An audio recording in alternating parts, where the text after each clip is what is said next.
parts in northern UK and a gusty wind through the night for northern and western Scotland, along with a few showers. Those showers continuing first thing, but really across England and Wales it's dry, it's bright, some areas of cloud lingering in the south. Won't be long before they clear. And then for Scotland and Northern Ireland, a bright start as well in the south of Scotland, eastern parts of Northern Ireland, but the cloud is tending to thicken once again from the west, and we'll see some light showers predominantly to the north of the central belt. The gusty wind in northern Scotland will tend to ease gradually through the day, but it is a tale of two halves across the UK. I think a cloudy day for Northern Ireland and Scotland with some light showers around, but for England and Wales, plenty of blue skies and temperatures responding well to the strong June sunshine. We're talking about widely mid-20s, perhaps up to 27 or 28 Celsius in some of the warmer spots in the southeast. Then we start off Thursday with plenty of sunshine once again, but we do have this area of cloud moving north across central and northern Scotland, some outbreaks of showery rain in the far northwest, and that's generally going to drift far enough north to allow sunny skies across the whole of the country later Thursday and into Friday, and that will allow temperatures to rise up to the high 20s and low 30s in places. A positive outlook through the night will power through to a bright day ahead. Boxed Home Battery Storage, sponsors of weather on GB News.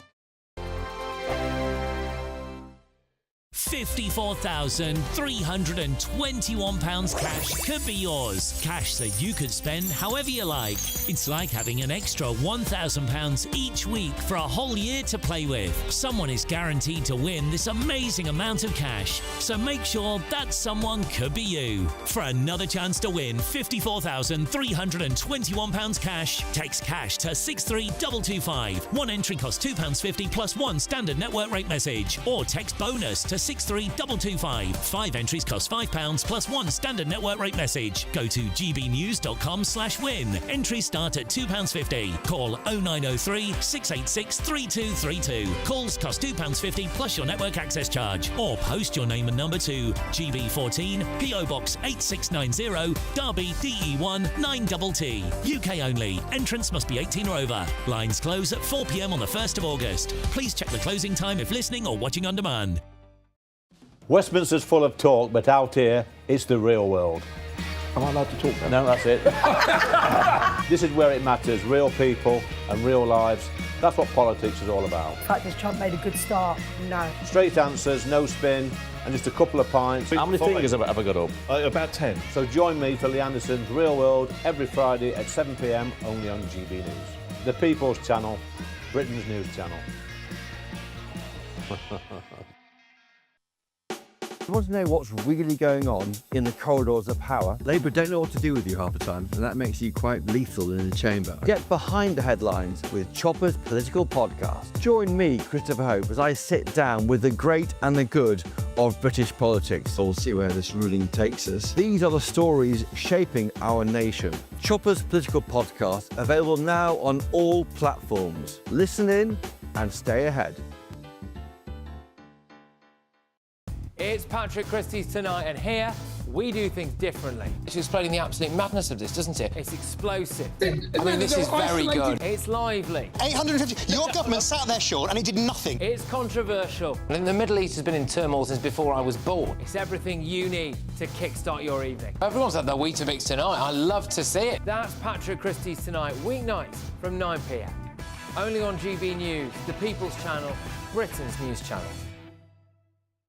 Hi, I'm Michelle Dewberry, and my show is your opportunity to cut through all the noise and dive in headfirst to some robust debates. Ideas clash. Situation, No, Because the failure is... You're deliberately avoiding my point. Nothing's held back. And if you think this is the end of it, wait for more. And we do not shy away from the difficult stuff. Sometimes I want to shake people and say, if only you understood. So join me on Dubes & Co. weeknights at 6 p.m. only on GB News, Britain's news channel.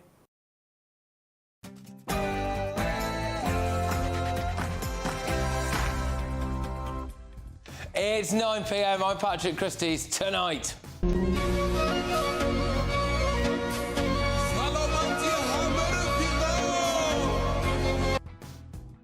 GB News has infiltrated another illegal migrant gang. Are the authorities going to do anything? Plus, about vulnerable white girls being targeted by British Pakistani grooming gangs. It's not true. It's really important to make this very, very clear. It isn't true. Well, I've got a list of all the people who denied the Pakistani rape gang shame, and the no's to the left, 137. So the ayes have it, unlock! I honestly can't get my head around this. It's breaking tonight. In the past few hours, MPs have voted to decriminalise abortion in England and Wales right up to the moment of birth. Plus...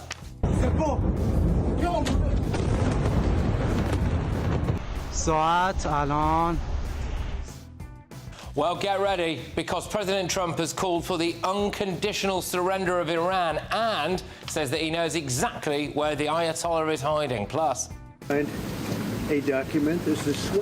Sorry about that. Not the first time Sir Keir Starmer's taken the knee, is it? But anyway, is he President Trump's lapdog? It looks as though he's betrayed British steel. Also... Listen to me. Jam or ham? Nothing. Jam or ham? Nothing. Well, I'll just make it then. You'll have it. So new parenting advice says that it's not right to call your child naughty.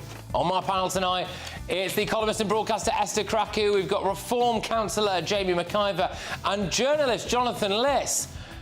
Yeah, and what's going on here?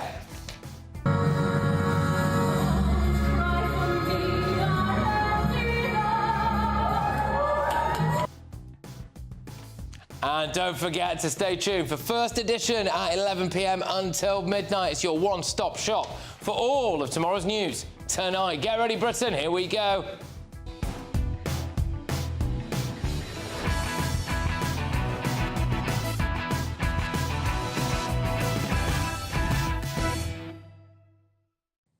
It's time for the grooming gang list of shame next.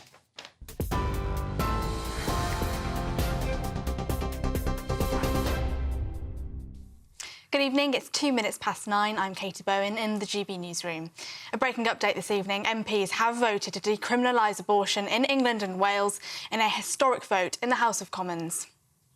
The ayes to the right, 379. The noes to the left, 137. The ayes to the right, 379. The no's to the left, 137. So the ayes have it, unlock! Well, under current law in England and Wales, abortion is allowed up to the first 24 weeks of pregnancy and beyond that in certain circumstances. But now, after Labour MP Tonya Antoniazzi's amendment to the Crime and Policing Bill has passed, the threat of investigation, arrest, prosecution or imprisonment for late-term abortion has been removed. Antoniazzi argued that the 1% of abortions that happen after 24 weeks should be decriminalised, saying that these were desperate women who need compassion, not criminalisation. The vote passed by 379 to 137, a majority of 242, therefore decriminalising women terminating their own pregnancies. More reaction to that breaking news on GB News throughout the evening. Sir Keir Starmer has said that the National Grooming Gangs inquiry needs to go wherever it needs to go and that there won't be any no-go zones, suggesting that councils, police forces and officials across government could be investigated. Speaking to GB News' political editor Christopher Hope at the G7 summit in Canada, the Prime Minister further clarified comments about those calling for a national inquiry jumping on a far-right bandwagon related specifically to politicians. It comes as the author of that major review into grooming gangs, Baroness Louise Casey, has urged people to keep calm about drawing conclusions from data on the ethnicity of suspects and offenders. Home Secretary Yvette Cooper claimed officials have dodged the issue of ethnicity among the groups of sex offenders for fear of being called racist, even though available data showed suspects were disproportionately likely to be Pakistani men. A record 17,000 small boat migrants have crossed the English Channel so far this year. That figure is the highest on record for this point in any year since the crisis began in 2018. That comes as the Prime Minister said today we need to empty asylum hotels and that the government is looking at a variety of options to tackle the small boats crisis, a situation which they describe as deteriorating. Sir Keir Starmer said that authorities are looking at measures surrounding visas and returns agreements, as well as closing all asylum hotels by 2029. That comes as French authorities are struggling to cope with a huge surge in serious violence in the migrant camps of northern France, a senior security source has told GB News. And to the Middle East, where throughout this evening, Iran and Israel have been continuing to exchange fire with missiles warnings for Tel Aviv and Tehran. The Iranian ambassador to the UK said today that the narrative about Iran as an existential threat is false and is used by Israel to justify aggression and hide Israel's war crimes, adding that Iran has no intention to enrich the level of nuclear bomb. Iranian state media have also said that Israel has launched a massive cyber war against Iran's digital infrastructure. President Trump has written on Truth Social saying we have complete and total control of the skies over Iran, adding that we are not going to kill the Iranian supreme leader and that our patience is wearing thin, urging for the unconditional surrender of Iran. Those are your latest GB News headlines. Now let's go back to Patrick. For the very latest GB News direct to your smartphone, sign up to News Alerts by scanning the QR code or go to gbnews.com/alerts.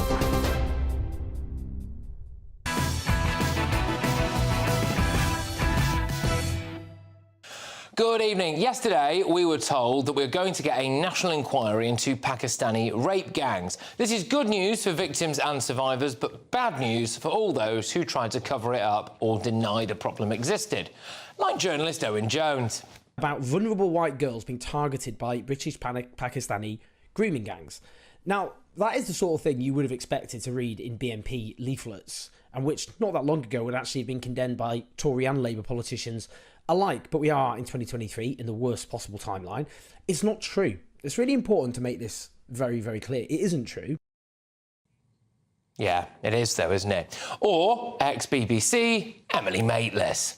Do you not think, Emily, there's an issue with Pakistani Muslims raping working-class white underage girls? Do you not think there's an issue there? I think there is an appalling issue with grooming when it hits any community and any age. We only ever hear you talk about Pakistani perpetrators. Are you telling me there's no issue? I'm telling you that you are focusing on Pakistani grooming gangs because probably you're racist and you don't believe that there are white perpetrators of the same crime. Can you deny that? Or because, as it turns out, Emily, it's a massive problem. Then, of course, there's Hope Not Hate's self-appointed anti-fascist-in-chief, Nick Lowles. In 2023, he said the Home Secretary, who was Suella Braverman, was singling out British Pakistani men, and that was irresponsibly stirring up hate, OK? So now he has the audacity to say, for too long, the victims have been ignored, not believed and let down. Yeah, by who, Nick? Anyway, Diane Abbott said today, there is a lot of nonsense and deliberate misinformation about child sexual grooming. She then shared dodgy stats on the amount of white people involved in grooming. You know what, Diane? I'm just not sure you're the best person when it comes to numerical accuracy. What would 10,000 police officers cost? We believe it'll be about £300,000. £300,000 for 10,000 police officers? What are you paying them? No, I mean, sorry. How much will they cost? It will cost.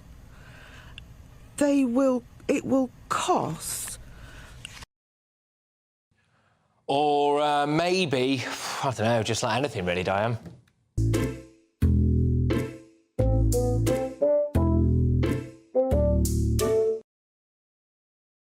Yeah. Jess Phillips is busy trying to rewrite history on broadcast media. Look, people have turned a blind eye. There's I'm not denying that. Including you? Absolutely not me. I have never turned a blind eye. I never would shy away from calling a problem what it is. Yeah, but we're not thick, Jess, and that's an issue for you, isn't it? Because we're all old enough to remember you flat out refusing an inquiry in Oldham, and don't think you can really act like that never happened. So today it emerged that the civil service wanted Michael Gove to go to court to block the publishing of a report on the Pakistani rape scandal in 2011. He refused, but this just shows you what the establishment thinks about it. Suella Braverman was hounded for saying this: grooming gangs are groups of men, almost all British Pakistani, who hold cultural attitudes completely incompatible with British values. So Ipso, one of the press watchdogs, hammered her for that. Now it turns out, she was right, wasn't she? We've had to put up with opinion columns like this. I'm just going to read the headline for you now in the Metro. The majority of sexual offenders are white men. There is no problem, no Muslim problem with sexual grooming. Right, turns out that's a load of rubbish, isn't it? Because we could all see it with our own eyes. It's one thing getting this national inquiry. The next thing now is to make sure that this report is not a whitewash, because the left-wing media, Labour politicians, establishment lovies, they're all going to want this to just go away. And we can't let that happen. Let's get thoughts of my panel. We have Reform UK councillor Jamie McIver. We've also got broadcaster and columnist Esther Kraku and journalist Jonathan Liss. Jamie, I'll start with you. I suppose it's been a long time coming, this, but, you know, a day of shame, I think, really, for a lot of those people on that little montage that I showed there, denying the reality of the situation. Well, of course, they're part of the problem. These are people that are publicly facing, kind of denying the truth. You've then had this institutional problem within councils, within the police forces, and so I think it is a day of shame. It's a day of shame for Britain. I also feel ashamed. You know, is there anything more I could have done? You know, speaking up. You know, and actually, how many more people will be feeling like that? That actually, you know, people were concerned about being called racist. People have been called out on being prejudiced, but actually, it's facts, isn't it? And I think, you know, thank goodness there have been people giving the facts to the public. Thank goodness there have been people that have not been scared to have those uncomfortable conversations. But I think what we've got to remember, Patrick, at the heart of all of this, there has been some atrocious crimes committed here. And the people that are victim to this, those poor girls, they have to be at the epicentre of whatever happens. And I just hope that our Prime Minister, who I do not trust one bit, I just hope this isn't just a reactive decision. Because of the fact he's, you know, polling horrendously. There are some girls out there and their families that need justice, and I just hope that they're going to be serious and do this properly. Well, what I worry about is that the reason why Baroness Casey apparently came out and eventually said, look, let's just have this national inquiry, was because she was trying to get local councils to give her a bit more information. And she thought, hang on a minute, why aren't you? So maybe there is a serious... I mean, she mentioned that the word Pakistani was Tipex down, one of the reports, which is... I mean, just goes to show the scale of the problem. I think what's even more disgusting about all of this is this was clearly racially targeted. And I think that's what people are so affronted by. I mentioned the 2006 Birmingham riots, which was started by an unsubstantiated rumour of a black Caribbean girl being gang raped by men of Pakistani heritage. And that started a riot that was linked to the death of 2 men. And no one called these people that were saying, hang on, is there someone raping a girl in our communities? No one called these black people protesting racist, right? But the reason why something like this has gone on, even the people like Anne Cryer blew the whistle back in 2001, and you've had journalists like Julie Bindel trying to bring this to national attention, is because the sad reality is the victims were white. And that's something that is such a shame on the British conscience that really just makes me physically sick trying to think about it, because that's the reality. That's the only reason why it's been this bad and this endemic, because if there were a bunch of Chinese girls or, you know, black British girls of whatever heritage, this would not have got this bad or far. OK, Jonathan, my concern now, as I said at the end there, is that actually this is some kind of token effort that ends up taking a few years. And when we've seen the type of institutional-grade attempted cover-ups that we've had, like, for example, the civil service wanting Michael Gove to go to court to block the reporting of some grooming gang issues as far back as 2011, I'm not confident this is going to get us anywhere. Well, I mean, we just go back to square one then. Like, I've made this point repeatedly that inquiries are frequently used by people who don't want to address the issue at hand. They're a fantastic way for governments to kick issues into the long grass. They disappear for 3 years. No one can talk about it because the inquiry is happening. And then 3 or 4, 5 or 6 years later, when the inquiry is published, governments can just ignore the findings. Now, I think it's to Keir Starmer's credit that he has, commissioned this review by Louise Casey and listen to the results. Isn't it because he was left with absolutely no option? I don't think so. But he was left with no option. Well, no, he didn't have to commission the review, and he didn't have to. Yeah, but I mean, that would have been mental, wouldn't it? I don't think so. I don't think so. There was already a plan to get the council reports. Now, that clearly does seem to have been inefficient, or insufficient, rather. And so the national inquiry is the way forward. But the risks that you mention are inherent. And I think that, look, the point that I make about this is that it's absolutely right that the victim should be placed at the centre of it. And I don't think that political correctness should take precedence over those victims. But I do make the point again that there are a lot of people who do not generally express much interest or concern in the topic of child sexual abuse until the perpetrator is a Muslim. And I do think that's a problem. Go on, Jamie. I mean, you seem to be recoiling a bit. First of all, when you can't give credit to a Prime Minister that had the opportunity to do this almost straight after his election, robustly no one was calling denied. for it. He robustly. No one was calling for it then. Of course, people have been. Reform wasn't. Your party wasn't even calling for it then. People have been calling for this. No, they weren't. For years. They weren't calling for it. They weren't calling for it. He robustly defended and denied that decision. He rolled all those ministers out who just want to get a pay rise and get another briefcase. He rolled them all out to defend it on shows like this, and now he's doing it because public opinion is so much more stronger because it has got the airwaves because of his incompetent management of the issue and because he has just been wiped out in the local elections. Jamie, yes or no question? Sorry. Yes or no question? Did your party call for a national inquiry in your manifesto last year, yes or no? The Reform Party answer is no. has been on this subject. Our members of Parliament have been all over this subject, and you know the answer that. is no. But to attack Starmer's nodding. Hold on. So should the public be gracious enough to say that it was just a coincidence that virtually all of these councils that were affected by these issues were Labour councils, and that somehow just had no part in the Prime Minister's decision to not hold a national inquiry? But he has made a decision to hold a national inquiry. No, but it's almost a year into his premiership. Are you saying... I'm just asking you, should the public be gracious enough to just say, no, it's a huge coincidence that someone like Jess Phillips, who is the Women and Girls Safeguarding Minister, who almost lost a seat by about 700 votes, in a districts that we know that Labour would have been very touchy to raise this issue with, it is just a coincidence. Like, I'm genuinely asking you in good faith, we should just say, oh, it's all a coincidence. No, I'm not saying... So there's no link? No, I'm saying that this didn't become an issue until after the election. No, but that's not the question I'm asking. Elon Musk elevated it again. Elon Musk is the person that I think is most responsible. We can argue about, maybe every single other party should have had it in the manifesto. And I think in the cold light of day, probably every single political party should have had this in the manifesto. But it wasn't the case. Elon Musk raised it. It became a thing again. And it's never too late to do the right thing, is it? Well, that's the thing, fine. Apart from the Prime Minister didn't do the right thing, did he? And Jess Phillips turned down the inquiry into... By the way, we're not saying this is your fault. You're obviously not involved. Patrick, this is what I find slightly strange about these discussions, because you will find a way to attack the Prime Minister whatever happens. So if he doesn't call a national inquiry, that's bad. If he does, that's bad too. Politicians do make U-turns. Look, it's fun. How would it have been bad if he called a national inquiry?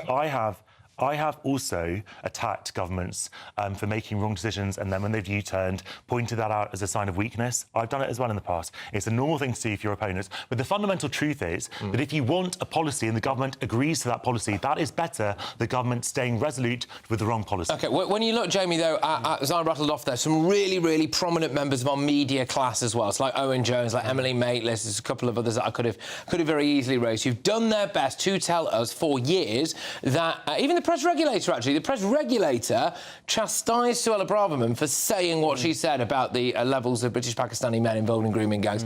That shows you what you're up against, doesn't it, I think, in this side of things. Again, can we trust that this is going to be reported properly and truthfully in the round? Well, this is why the Reform Party said that they will raise the money. If the government doesn't do a full national inquiry, we will raise the money to do it. Our leader of our party made that very clear. And it's brilliant news that there's going to be a national inquiry, but the point that you're making there is an important one. There are so many people with huge followings that have chosen to criticise people for pointing out facts. Those people have been vindicated But I tell you what, they won't be relieved by it. They'll be actually more frustrated because there have been people that have been really made to feel like they're bad people for stating facts. And all they have done is actually try and stand up for vulnerable young girls who've been victim of atrocious crimes. That is shameful. I mean, even today, what Diane Abbott tweeted, reading between the lines, when someone tweets that, it would imply to me that she just doesn't want this inquiry. I'd love to know how many victims they've met with. That's what I'd like to know. I just don't get that. Well, I mean, I think the biggest shame is the fact that if you are actually a ward of the state, so if you are the responsibility of the state, you are at greater risk of being abused by these gangs than if you had parents, for example, or relatives protecting you. That for me is just probably one of the most shameful things that has come out of this whole fiasco. The fact that the state not only fundamentally failed to protect these girls, they were at worse odds of failing these girls if they were directly in their care.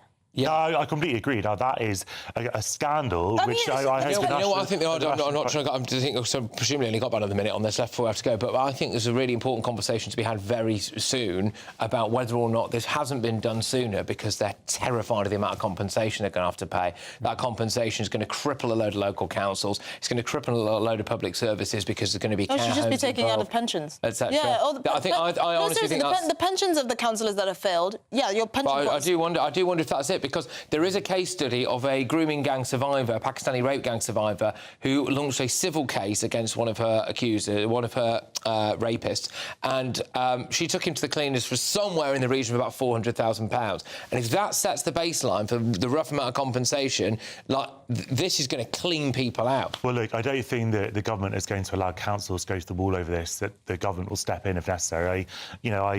I appreciate the theory, but I wouldn't, have much... They could take it out of the asylum budget. We're going to have to move on. We're going to have to move on. Right, OK, we are counting down to our best summer so far. £54,321, tax-free cash that needs to be won, and it can all be yours.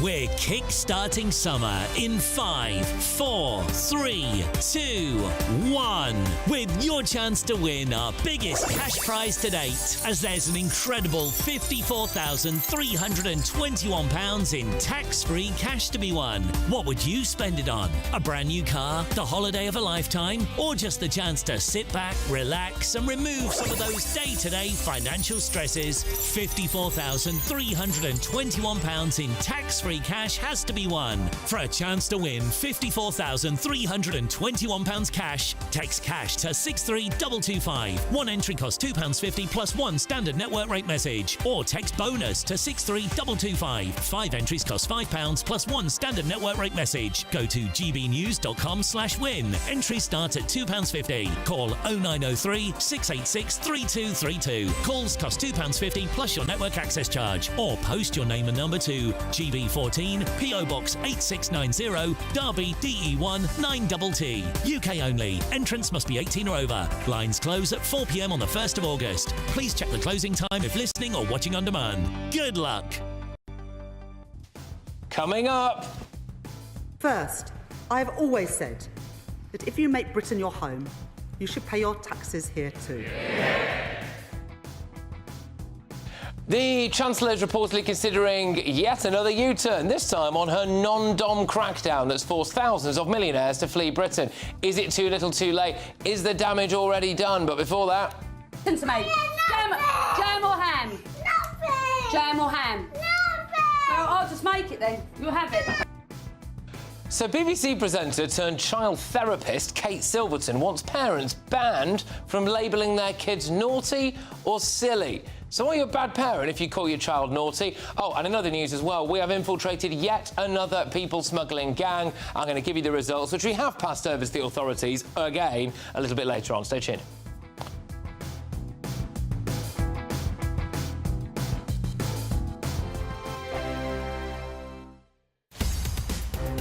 In the GB newsroom, we bring you the news as it happens. With our team of dedicated journalists across the UK, we're ready to keep you up to date with what's happening every half an hour, every single day.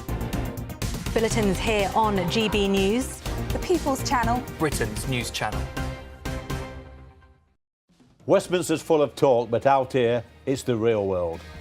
Am I allowed to talk now? No, that's it.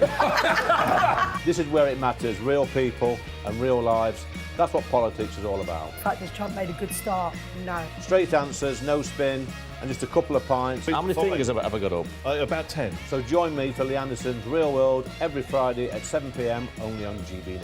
The People's Channel, Britain's news channel.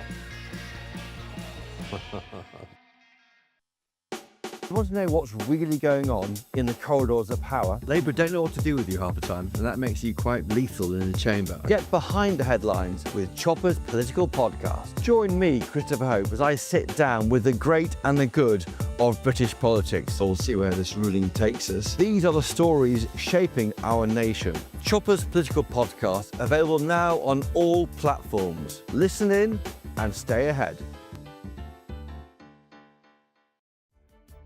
What is the state of our economy? What is the state of our National Health Service? What is the state of our schools? What on earth is going on? Understanding Britain means understanding the state we are in. This is State of the Nation with me, Matt Goodwin, Wednesdays, Thursdays and Fridays from 8 p.m.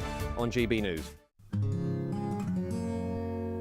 At GB News, we are proud to stand for you, for the Britain you love, for the communities you live in. That's what makes us the fearless champions of Britain. Its voices and its values. Because we, at GB News, the People's Channel, Britain's news channel. Hi, I'm Michelle Dewberry, and my show is your opportunity to cut through all the noise and dive in headfirst to some robust debates. Ideas clash. Situation, isn't it? Because the failure is... You're deliberately avoiding my point. Nothing's held back. And if you think this is the end of it, wait for more. And we do not shy away from the difficult stuff. Sometimes I want to shake people and say, if only you understood. So join me on Dubes & Co. weeknights at 6 p.m, only on GB News, Britain's news channel. We're proud to be GB News, the People's Channel. And as you know, we always love to hear your views. Now, there's a new way of getting in touch with us at gbnews.com/yoursay. By commenting, you can be part of a live conversation and join our GB News community. You can even talk to me, Bev Turner, or any of the members of the GB News family.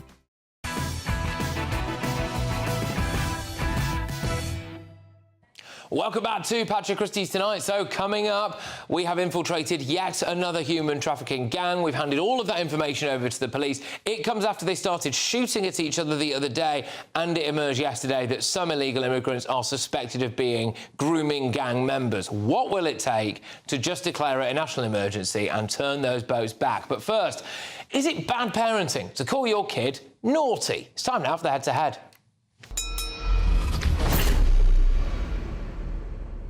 Yes, that's right. Former BBC presenter turned child therapist Katie Silverton thinks parents should be banned from using words like naughty because kids apparently internalise the harmful meaning of the word. So she told the Net Mums podcast they're taking in messages from us, from their friends, from their teachers, and words carry such weight of meaning. Oh, stop being silly. Oh, you are so naughty. They're internalising it. And what they're internalising, because, again, they don't have that fully formed rational brain, and then it becomes, that's me. That's who I am. Interesting, though, isn't it? Because surely the same would have to apply to trans ideology. But anyway, and you may well end up with a child that then thinks, well, that's who I am, so I may as well just be that. Right, OK. She added that parents should change their language, but her comments have certainly raised eyebrows, especially when you think that smacking your kid is actually still legal in some circumstances in England. Rightly so, in my opinion.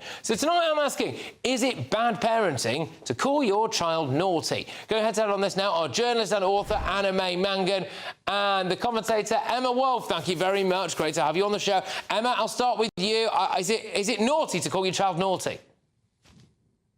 Well, I think a ban is probably unenforceable and completely unworkable. But Patrick, the thing is, as a toddler, as a young child, so much of your life is adults standing way above you, yelling at you, telling you you're naughty, you're silly, stop doing that, that's bad, that's good. When we use words like bad and good, naughty and nice, that's what all children hear. Children are rational beings. Children want to understand. Children like it when you explain to them. Get down at their level. You get down at your 4-year-old's level, my 4-year-old's level. You explain to them, you talk it through. You say, and I know this sounds very woke. For a disciplinarian like me, this sounds very woke. But actually, it's just logical. I'm not into gentle parenting. I'm into logical parenting. And I have wasted many a year just saying things like, oh, that's so naughty, that's so bad. It doesn't work. Children like to understand. Explain to them why their behaviour is unacceptable, why it's unkind, why it's challenging, whatever. Okay, all right. Anna May, where are you on this then? Do you think it's a bit silly to try to ban parents from calling their own kids naughty? Yeah, I think it's a load of psychobabble, to be honest. So if I've got I've got 6 grandchildren aged between 6 and 2, and I do a lot of childcare. So now I'm going to start saying, oh, you've been very chocolate buttons, instead of using the word naughty. I mean, what's the difference? And when I take you to the naughty step, I'll rename the naughty step. Let's go to the do what you like without any explanation, because you won't understand. But then leave them there. It's a load of nonsense. You need a quick A to B with children, especially that age. And if you can't say naughty and they have no what's the word, like benchmark, then you can't say you've been nice, you've been good, that's very good. You can't make them say sorry for something they've done, which is a really important part of discipline, if they don't know they've done something wrong. But the word to try and rewrite the English language as a sop to woke parents is just ridiculous. All right, Emma? Well, of course you can. You can still say, that was lovely. That was so kind of you. You made mummy feel really happy when you did that. That was such a nice thing to do to your friend. That was such a nice gesture. Or that wasn't a good thing to do. But what do you say when they haven't been nice and lovely and doing all those things? That wasn't a kind thing to do. How would you feel if somebody did that? You talk them through. You explain it. You've had children. You know how it is, Anna. They need to understand. Children may be young, but they do have brains, and they are logical human beings. They're not intrinsically evil. Normally, if they're being naughty repeatedly, there is a reason for it. Okay, go on, Anna. What would that? It would be that they're 2 or 4 and they don't know any better until you teach them. And what we're doing with this sort of remoulding language is we're raising a generation of prince and princesses who are absolutely undisciplinable. I know that's not a word, but that's what's going to happen. And we can't keep praising children or couching things in positive terms all the time. If they've been aggressive, if they've been unkind, if they've been just downright disobedient, we need to call it what it is. And the simple word, the word that a child would understand and adults know too, is naughty. It's not criticising them, it's describing their behaviour. Where's the big deal with that?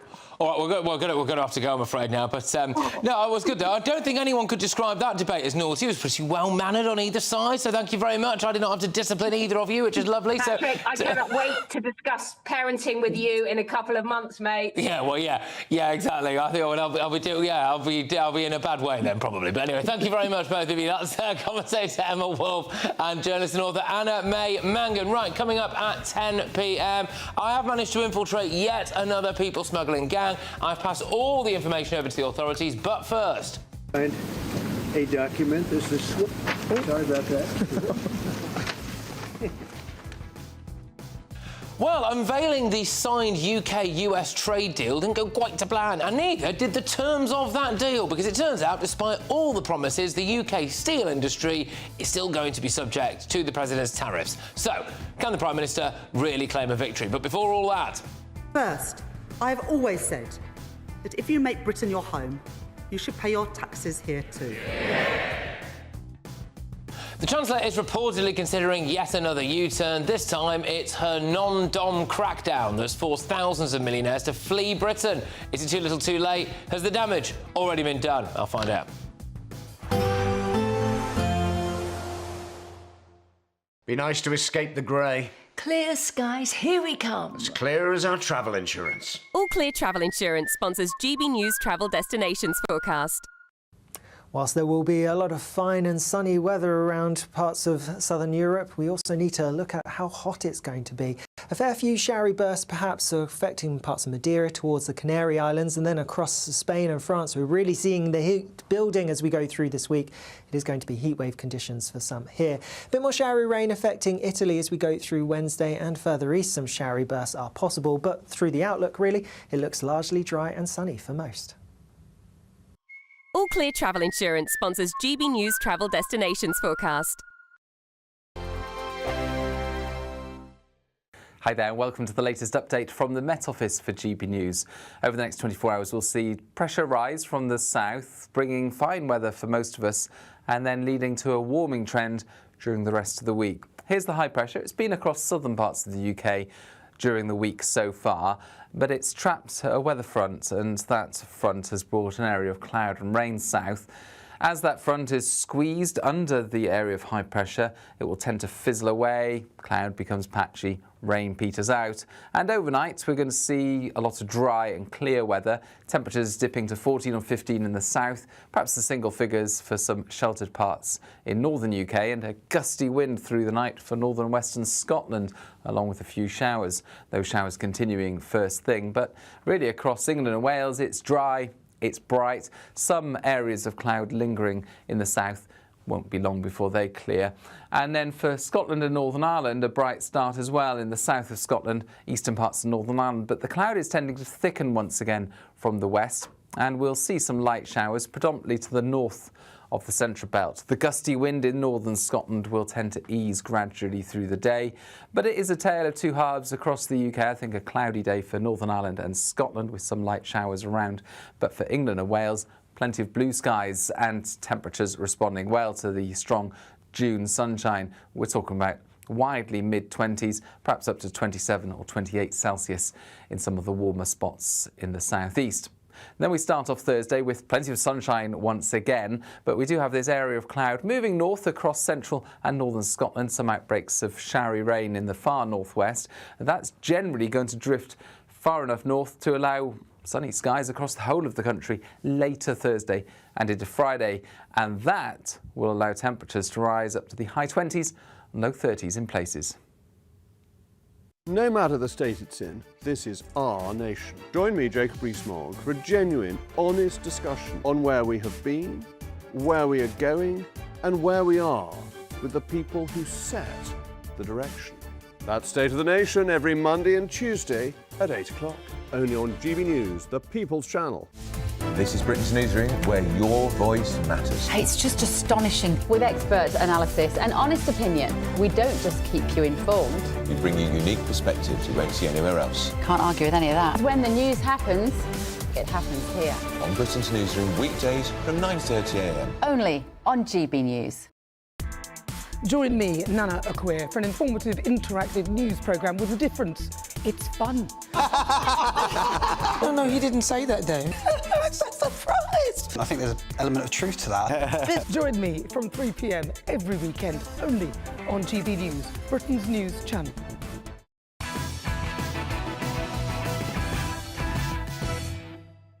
Welcome back to Patrick Christys Tonight. Coming up is the Prime Minister, President Trump's lapdog, and of course I'll be revealing our latest gang infiltration that we've handed over to the authorities because it's all getting very, very serious indeed in Calais. But before that, first we had the winter fuel payment U-turn, and now Chancellor Rachel Reeves is reportedly considering reversing her non-dom tax raid after an exodus of millionaires. Speaking in October last year, she announced sweeping changes to the UK's tax regime. First, I have always said that if you make Britain your home, you should pay your taxes here too. So today I can confirm we will abolish the non-dom tax regime. And we will remove the outdated concept of domicile from the tax system. The Chancellor also made the worldwide assets of all UK residents subject to inheritance tax at 40%.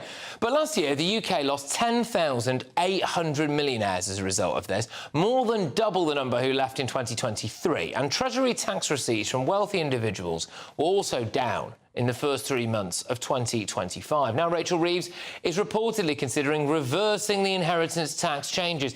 But frankly, has the damage been done? I'm joined now by businessman and property expert Russell Quirk. Russell, thank you very much. Tremendous to have you on the show. So, has the damage been done here, do you think, or is this a U-turn you would welcome? Well, I'd certainly welcome the U-turn. I mean, we're all pretty dizzy, aren't we, this week? I mean, what's this, the third such U-turn in about 5 or 6 days? No doubt there'll be more soon. Hopefully the farmers will be next, let's see. But look, I do welcome it, of course, but it doesn't take a political genius, does it, a Nostradamus, to see that if you tax the wealth creators, the business owners, the entrepreneurs of Britain, that they're going to leave. Now, the problem is, of course, once those 10,800 millionaires, and by the way, a reduction in billionaires, so we lost 20 billionaires in the last few months as well, and before the left start carping on about, well, yeah, good, because we don't like them because they've got loads of money, let's be very, very clear about millionaires and billionaires. A, they pay tax, and B, they employ people who pay tax and buy things and pay tax and so on. So the individuals that have all decided to leave because, of course, they have realised that Rachel Reeves is kind of out to get them and doesn't like them. It's kind of sixth form politics, isn't it? The absolute politics of envy. Once they are nestled in Monaco, Dubai and Italy and Ireland, who have much, much more favourable tax regimes, both from an individual perspective but also corporation tax, it's doubtful that they're immediately going to be running back. Because let's be honest, Patrick, there's other things not to like about Britain's economy right now, in addition to the tax regime, like rising unemployment, rising inflation, GDP shrinkage, and so on. The Labour government are destroying the economy of Great Britain. In fact, it's a shame that we can't call it Great Britain anymore. Certainly from an economic perspective, we're looking probably a bit more like Kenya or Zimbabwe, perhaps, than Great Britain. Well, I still think it's Great Britain. It's just that I do appreciate exactly what you're saying there. Yes. So, has this now become one of the least attractive, more mainstream countries for wealth creators? And if it has, presumably that just means that the middle class have to pay for everything, and that is going to be a problem. Yeah, although, look, you know, the middle class are being squeezed as well. You know, the £20 billion addition to the national insurance contributions by businesses, they're small businesses that absolutely are our middle and working class. So everybody else, of course, has to shoulder the reduction in tax revenue. Look, we all know, don't we, or most of us know, certainly political commentators and presenters, that about 60% of the income tax that's paid in Britain is paid by the richest 10% of those income tax payers. So again, it doesn't take a lot of working out, does it, that if you disincentivize them, if you decide to penalize them, then they're going to go, and that means that tax is paid somewhere else. And of course, look, with a bloated public sector budget, you know, we continue, or the government continues to give inflation busting public sector pay rises. We're in pursuit of this outrageously dopey net zero madness, asylum seekers costing us hundreds of millions of pounds a day, and so on and so on. I mean, again, the maths doesn't take a lot of working out, Patrick, does it? We're spending more, we're borrowing more, but because we're dissuading wealth creators, entrepreneurs and business owners from being in this country, we're going to have less money coming in. I mean, duh. Yeah, well, yeah. And also, I do just think we should maybe change the way we view the wealthy, OK? Because they do pay a heck of a lot of tax, and we do need them. And actually, you do really miss them when they've gone, as indeed we're finding out. The sceptic in me, Russell, you know me, but the sceptic in me would suggest that now Rachel Reeves has clocked on the fact that she is about to raise everyone's taxes and that a load of really rich people have left, that she's going to try and do everything to bring them back. I'm going to read you a Treasury spokesman's statement now, just get you to react to that quickly. So a Treasury spokesman said this: the UK remains highly attractive. Our main capital gains tax rate is lower than any other G7 European country, and our new residence-based regime is simpler and more attractive than the previous one, whilst it also addresses tax system unfairness, so every long-term resident pays their taxes here. As the Chancellor set out at the spring statement, the government will continue to work with stakeholders to ensure the new regime is internationally competitive and continues to focus on attracting the best talent and investment to the UK. Do you buy that? No, and it's just another cloth-eared response, another gaslighting of the public, and it's wearing really thin, isn't it? All of this nonsense that we're hearing from successive Labour front benches and Labour's kind of press office. No one is buying this rubbish. If you really want to back Britain in terms of the whole growth thing, which of course Rachel Reeves has spent the last 18 months, even before being elected, banging on about, well then what you need to do is to cut corporation tax. So we can talk about capital gains tax all we like and inheritance tax. The biggest problem actually in business in Britain right now is the fact that we have corporation tax that's gone up to 25%. And the fact that there are many other countries like Ireland where it's half that. We're still penalising people that work hard and earn, over 55k a year by almost charging them half what they earn in tax. That's just counterproductive, isn't it? Well, it is. Russell, thank you very much. Always a pleasure, my good man. Great to see you. I'll see you again very, very soon. Russell Quirk there. Well, coming up at 10 p.m.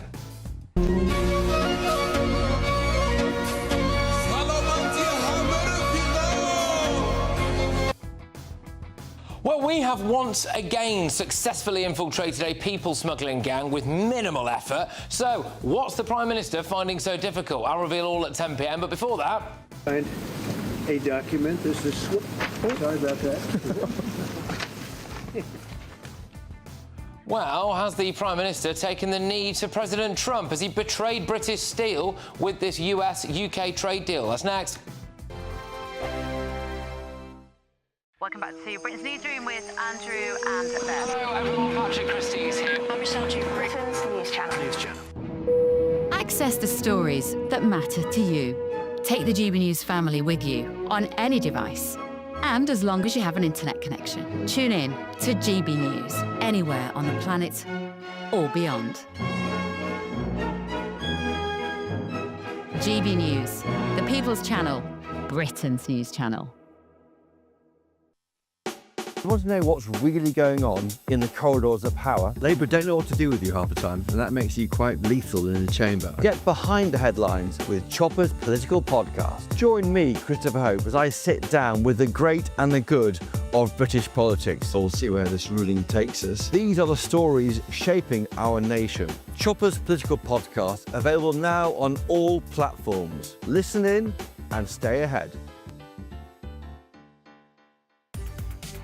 From the school run to the home run, watch a new show for all of Britain. He can say whatever he wants. A straight-talking show where all voices are heard.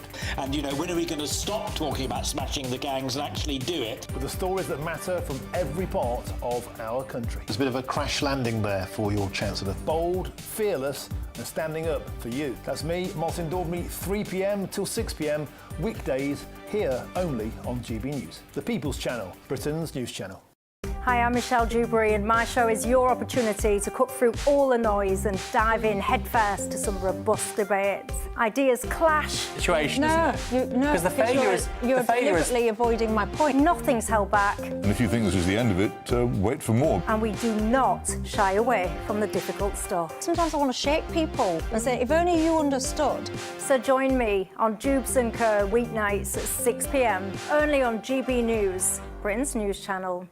Good Afternoon Britain isn't just about us. The wonderful thing about this programme is it's about everyone watching. It's an interactive programme. Well, there absolutely is something to see here, and we're going to be talking about it more. Whether it's breaking royal news, please bring us up to date. Or indeed a particularly punchy speech in the House of Commons. Very, very curious. We bring it to you live, and then we bring you live reaction as well.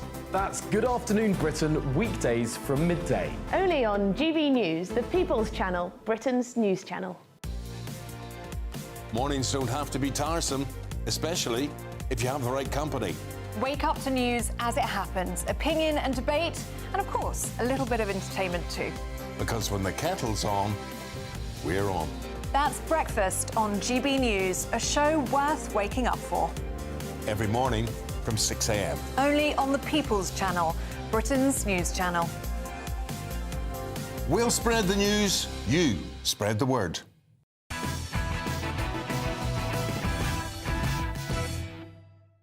Welcome back. So, coming up, we have once again successfully infiltrated a people smuggling gang. Massive problems going over there. They're killing each other in Calais. Some people believed to be involved in grooming gangs have entered Britain illegally. How on earth can we not stop this? But first, the Prime Minister has finally signed that long-awaited UK-US trade deal, announcing the news alongside President Trump at the G7 summit in Canada late last night. Although that really triumphant moment didn't quite go to plan. We all know the great Prime Minister of the UK, and we just signed a document. This is... Sorry about that. A very important document. A little windy out here. Give it that. Well, those things happen, don't they? But tariffs on UK car imports into the US will fall to 10%, and British aerospace sector will be spared Mr Trump's 10% tariff. So some good stuff there, some good stuff. But despite promises that they'd be scrapped under the terms of the deal, that 25% tariff on UK steel exports will remain. So, is this really the victory for the Prime Minister that he's trying to claim? I'm joined now by the US talk show host, Ben Ferguson. Ben, thank you very much. Tremendous to have you on the show. Right, OK, this deal's better for you than it is for us, isn't it? Look, I think this is a good deal, honestly, for both countries. I think this is the new reality of a trade deal where you guys are taking advantage of us for a long time and you enjoyed that. So congratulations that it worked for that long. But the reality was we needed to have a fair deal, and the president didn't want to hurt the UK. I think it's pretty clear through his negotiations. He said, we just need this to be fair. There's even more to work out, and I think that's part of the spirit of what you're seeing from the president when he says, look, we're going to work on the tariffs with steel. But we've got some good things here on automobiles and aerospace and poultry. These are good things for both countries, and we're going to move forward. So if I'm, putting on my UK hat for a moment, what I would say is get the tariff deal done on steel quickly and move on, and just to understand this is the new normal. It was a deal that needed to be redone. The president did it in the spirit of goodwill, and I think this is probably one of the best deals you're going to end up seeing coming out of all this for any country. I know that you said that we've been taking advantage of you. I can hear some of my viewers and listeners very politely pushing back and saying, well, we did follow you into two wars in the Middle East when potentially other countries wouldn't have, but hey, ho, that's just the way it is. President Trump did say something very telling, though, OK, that why have we got this deal done? Because I like them, because I like the Brits. And actually, that was quite nice to hear, even though I am assuming he just doesn't know Keir Starmer very well. Look, I think this is one of those moments where the president says, hey, there are certain deals that I've got to fix, but I want to do it in a way that doesn't make people not like each other. Like, I want us to be strong allies. I want us to be friends. I like the UK, and the president does love the UK. He talks about it often, even when he was out of office for 4 years. And so I think this for him was one of those moments like, look, let's get this done. I got to fix some problems here. The fact that beef wasn't able to come in the UK and the automobiles was one-sided compared to the other, and the aerospace aspects here. And look, let's just do this better. And then let's move on and be great friends. And that's also, I'm honestly shocked that they were able to say, hey, we've got the deal here and we're going to punt on tariffs until we figure this out. I think that shows you the thought process of the president, and honestly the love for the UK there, that he was willing to say, hey, we'll kick this can down the road a little bit. I don't think he would have done that with many other countries. OK, good stuff. Now, Ben, please forgive me for doing this, but we've been slightly overtaken by the news, and it does affect America and possibly the UK, maybe even the world, because it's kicking off again in Iran, isn't it? Yeah. And the latest line, this is the live feed from Tel Aviv, so touch wood, doesn't seem like there's too many explosives in the sky there, so hopefully it stays that way. But the latest lines that we are hearing, Ben, is that the US so Trump has sent jets to the Middle East, demanding Iran's unconditional surrender, said that he knows exactly where the Ayatollah's hiding, but won't kill him yet. What's going to happen, Ben, do you think? Yeah, look, I think the president making the message clear on social media that, look, we know where you are, and if we want to take you out, we could take you out, or Israel could take you out. So you better, to save your own life and your family and your leadership, you better make a deal and do it now. And you better hurry up, because if you don't, we will have this be a reality for you in the future. I also think I wouldn't be surprised if the president decided to get involved with Israel and say, hey, if you don't get this deal done soon, we are going to take out your nuclear facility, and we're going to do it in a joint strike, and then it will be over. But you have to decide right now what you're going to do. Do you want to stay in charge of this country in Iran, or do you want there to maybe be a massive uprising? But regardless, we're not going to allow you to have a nuclear program. That's what the president said. I'm not worried about boots on the ground here. This is about the nuclear program. And the president's been saying it now for, 10 years? When he walked down the elevator at Trump Tower 10 years and 1 day ago. There's no world where Iran is going to be allowed to have a nuclear weapon as long as Donald J. Trump's involved. So you know it. He's not bluffing. He gave you 60 days to do a deal. You didn't do it. And at day 61, look what happened. And if I'm in the leadership in Iran right now, I think the president means business and he's not bluffing. OK, well, Ben, we're going to return to that topic at 10:20 because, again, J.D. Vance, the vice president, is now on record saying that the US may join the war against Iran. Israel has killed Iran's new military chief just 4 days into the job. I mean, obviously, incredibly serious topic, but there must be a bit of me that thinks, does anyone really want to take that promotion in Iran right now? You're going to be sounds like a death wish. Oh, no, that guy, I could do a much better job there, really. But anyway, Ben, thank you very much, mate. Tremendous to see you. All the very best. Ben Ferguson there, who is a US talk show host. A couple of topics that we've hit there, but loads more coming your way because I'm going to be getting stuck right into this at 10 p.m.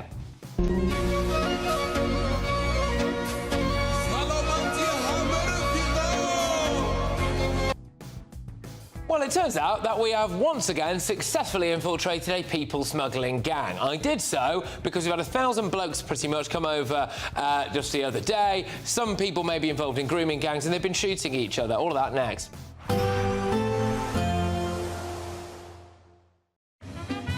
A positive outlook through the night will power through to a bright day ahead.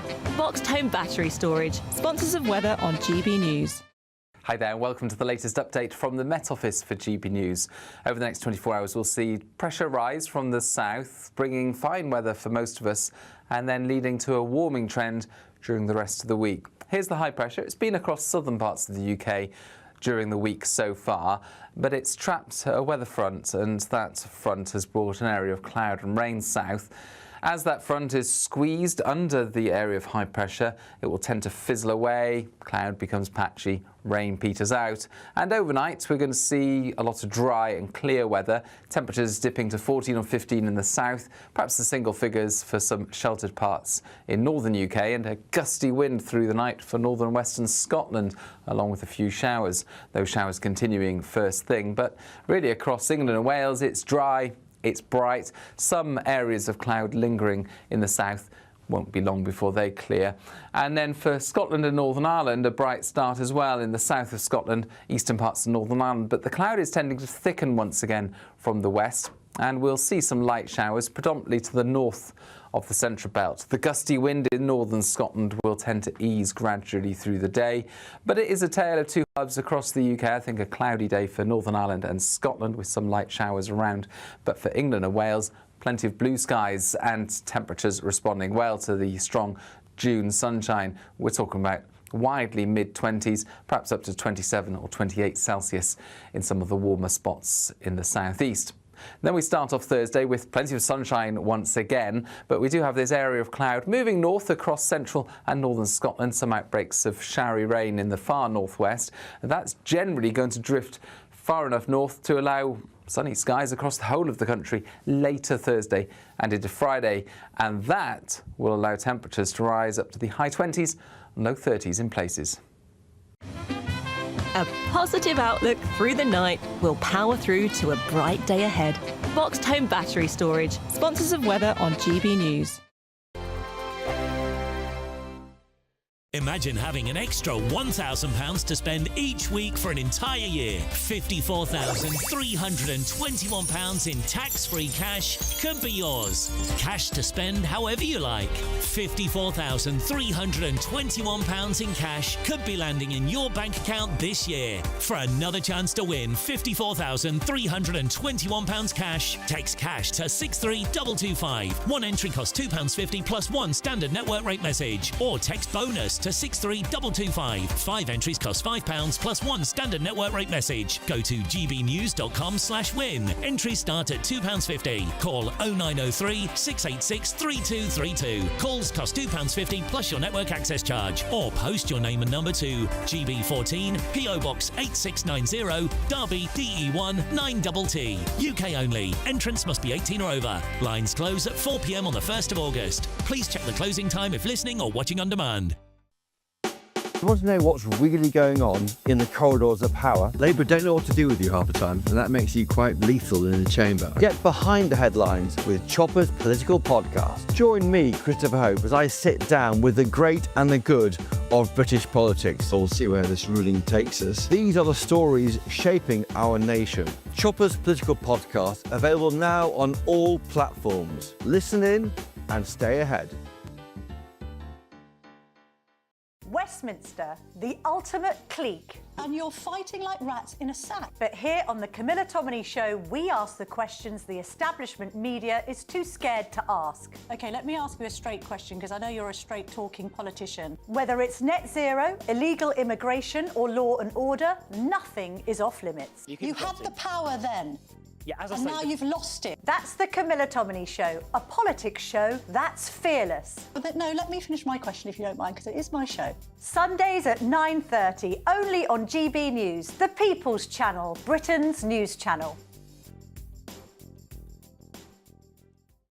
We're proud to be GB News, the People's Channel, and as you know, we always love to hear your views. Now, there's a new way of getting in touch with us at gbnews.com/yoursay. By commenting, you can be part of a live conversation and join our GB News community. You can even talk to me, Bev Turner, or any of the members of the GB News family.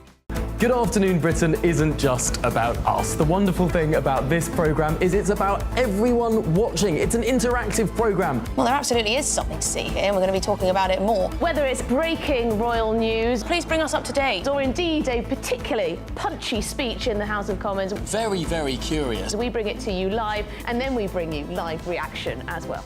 That's Good Afternoon Britain, weekdays from midday. Only on GB News, the People's Channel, Britain's news channel.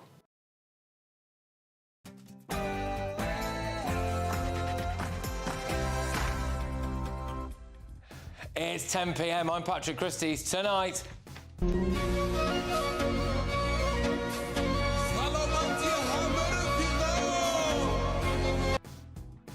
GB News has infiltrated another illegal migrant gang. When will the authorities act on this evidence? Plus, the noes are left 137. So the ayes have it, unlock! well, that was breaking tonight. In the past few hours, MPs have voted to decriminalise abortion in England and Wales right up to the moment of birth. Plus,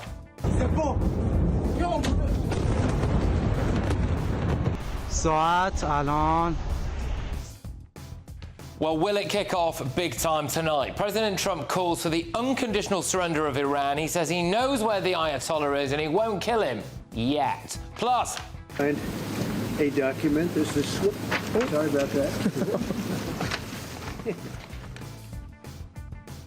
well, that's the latest from that UK-US trade deal, but I've got this for you. This is a copy of tomorrow's Daily Telegraph, and at the bottom of it here, it says, foreigners behind quarter of sex attacks. That's the breaking news tonight on the front of tomorrow's Daily Telegraph. Foreigners are behind a quarter of sex attacks. Those are official figures. Huge breaking news there. On my panel this evening, we have Reform Councillor Jamie McIver, we've got columnist and broadcaster Esther Krakow, and we've also got journalist Jonathan Liss. And what on earth is going on here?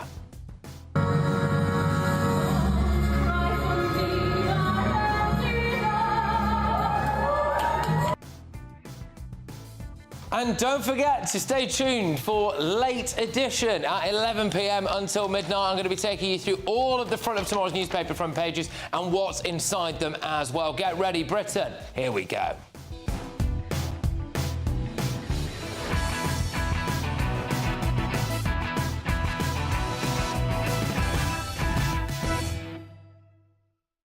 I've infiltrated yet another human trafficking gang. It's very easy to do. When will the government and the authorities act on my evidence? Stay tuned.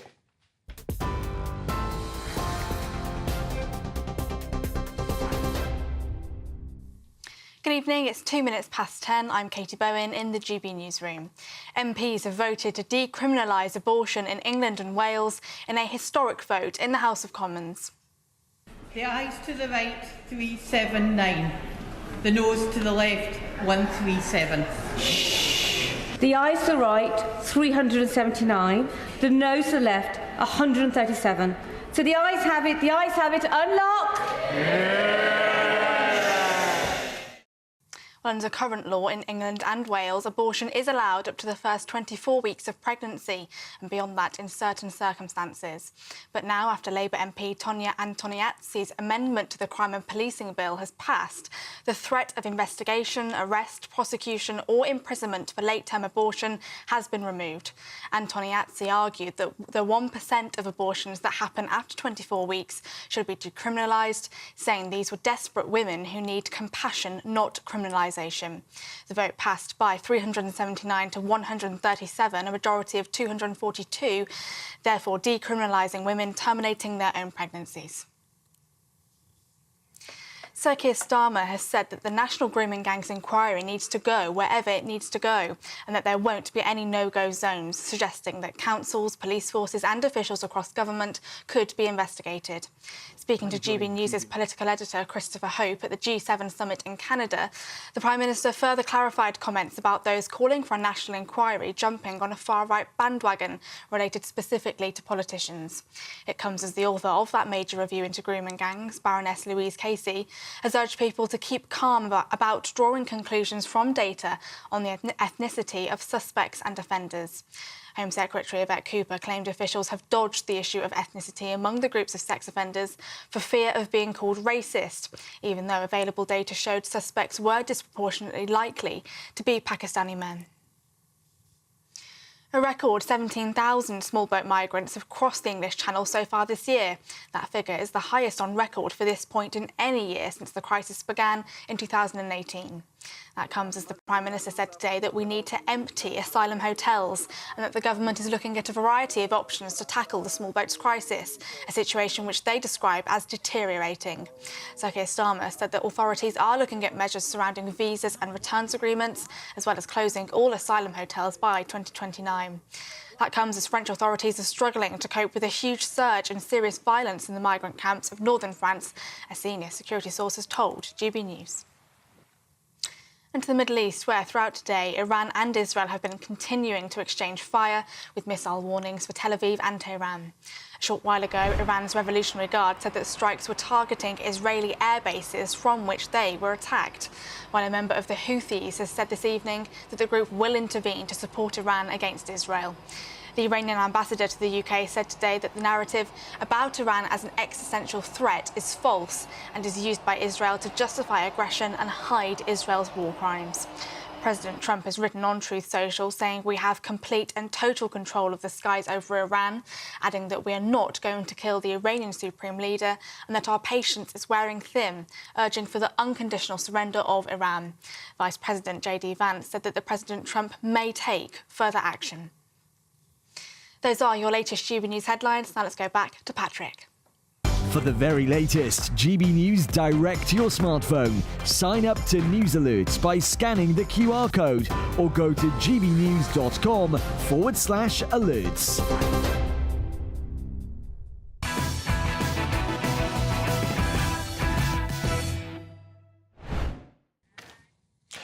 GB News has infiltrated another people smuggling gang. They provided evidence to us of them bringing illegal immigrants across in small boats.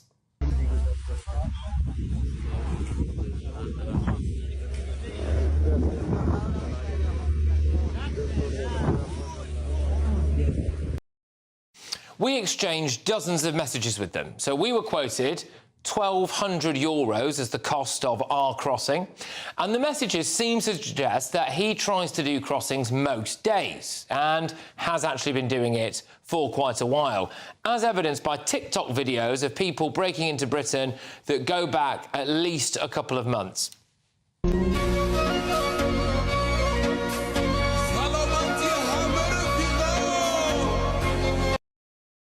So then, just to be sure, we asked him to send us locations, and he duly sent them to us. There's a map there of where the meeting point was for one of the boats. He claims he had boats launched on both the 15th and 16th of June, so as recently as yesterday. We have yet again handed his phone number, his personal information and his locations over to the National Crime Agency. So that means that they can track this guy's exact location right now if they wanted to.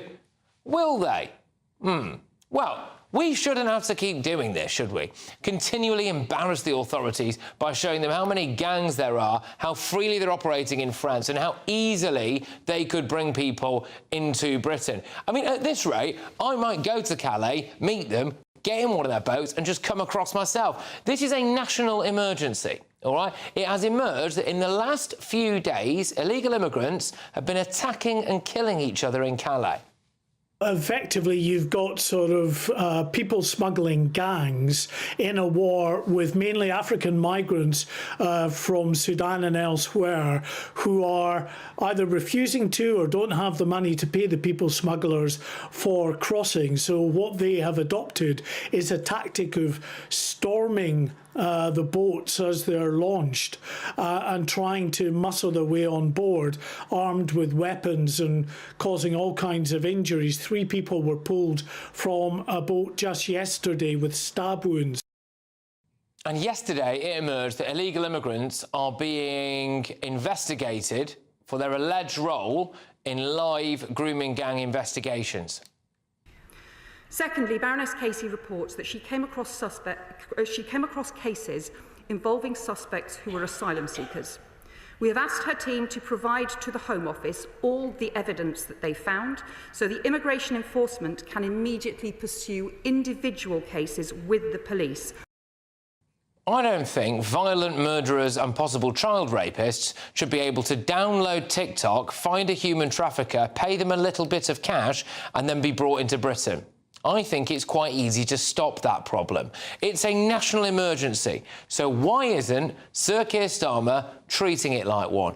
Let's get thoughts of my panel. We, of course, do have Reform County Councillor Jamie McIver, we've got broadcaster and columnist Esther Kraku, and we've got journalist Jonathan Liss. Yeah, Jamie, so you know, we've done it again. We found it quite easy to do it, you know, in light of the fact that yesterday it's emerged that people who are allegedly involved in some of these grooming gangs are illegal migrants, and we've seen an increase in violence in those migrant camps. You know, surely it should be treated as a national emergency now. Well, of course it's a national emergency. We know already it's a national security emergency. That's, you know, as clear as night follows day. What is awful is that a lot of people have been saying for a very long time there has to be a link. That link has been proven. Of course, this is a public safety matter now, and it should be the utmost concern of anybody, any politician with any sort of power in this country should be using their power to immediately make the public safe, because it's proven. Yeah, I mean, Esther, the first time we got in touch with the National Crime Agency, to be fair, they seemed to, like, you know, maybe took it relatively seriously, and I think they told us, you know, that they were looking into certain things and all of that stuff. And then we just messaged them again, and we'll probably have to read this response out in a minute, but, like, it's literally just the same response they sent us last time. I don't think that potential child rapists should be able to look on TikTok, find a bloke who'll bring them over the channel, pay them, and be brought to Britain just like that, because currently they can. I mean, nothing has indicated or demonstrated the gap between the public and, you know, our politicians more than this issue. It doesn't need to get this far. We don't need to talk about the fact that these are a danger to the British public, or the fact that these are predominantly men fleeing France, which, again, sketchy. Yep. We don't even need to touch all these bases. Why should the British public that has laws that we are expected to abide by tolerate people that have no entitlement to being here, flagrantly breaking our laws, and then coming here and then receiving all the benefits of the state? I mean, that's the baseline. It doesn't matter that they're rioting in France over what baguette or whatever, or that they're coming here and there's a high proportion of them that are overrepresented in sexuals. It doesn't matter. The British public should not be expected to follow laws that we elect politicians to then enact, but then people that are not even entitled to be here don't follow those laws. It's obscene. Yeah, I mean, but Jonathan, we've given them enough information that they can literally just now, because we've given them their phone number and everything, they could just tell where that people smuggler is. Right, why aren't we just nicking these people in France? And doing what? We can't nick them and take them anywhere. Well, we Most of them destroy the documentation. But why can't look, what more do they want? Do they want me to go there, put a camera in their face, and come across on a boat myself the whole way shouting, this is a human trafficker? Well, obviously Britain doesn't have jurisdiction over France. I don't care. Send the SAS in. National emergency, mate. If we're bringing child predators, murderers and whoever else across that channel, it needs to stop. Send in the SAS. Patrick, I think it's in everyone's interest to stop the gangs and to stop this vile trade in human beings. And, you know, I've made this point repeatedly. Everyone wants to stop the boats, including the people who get on them.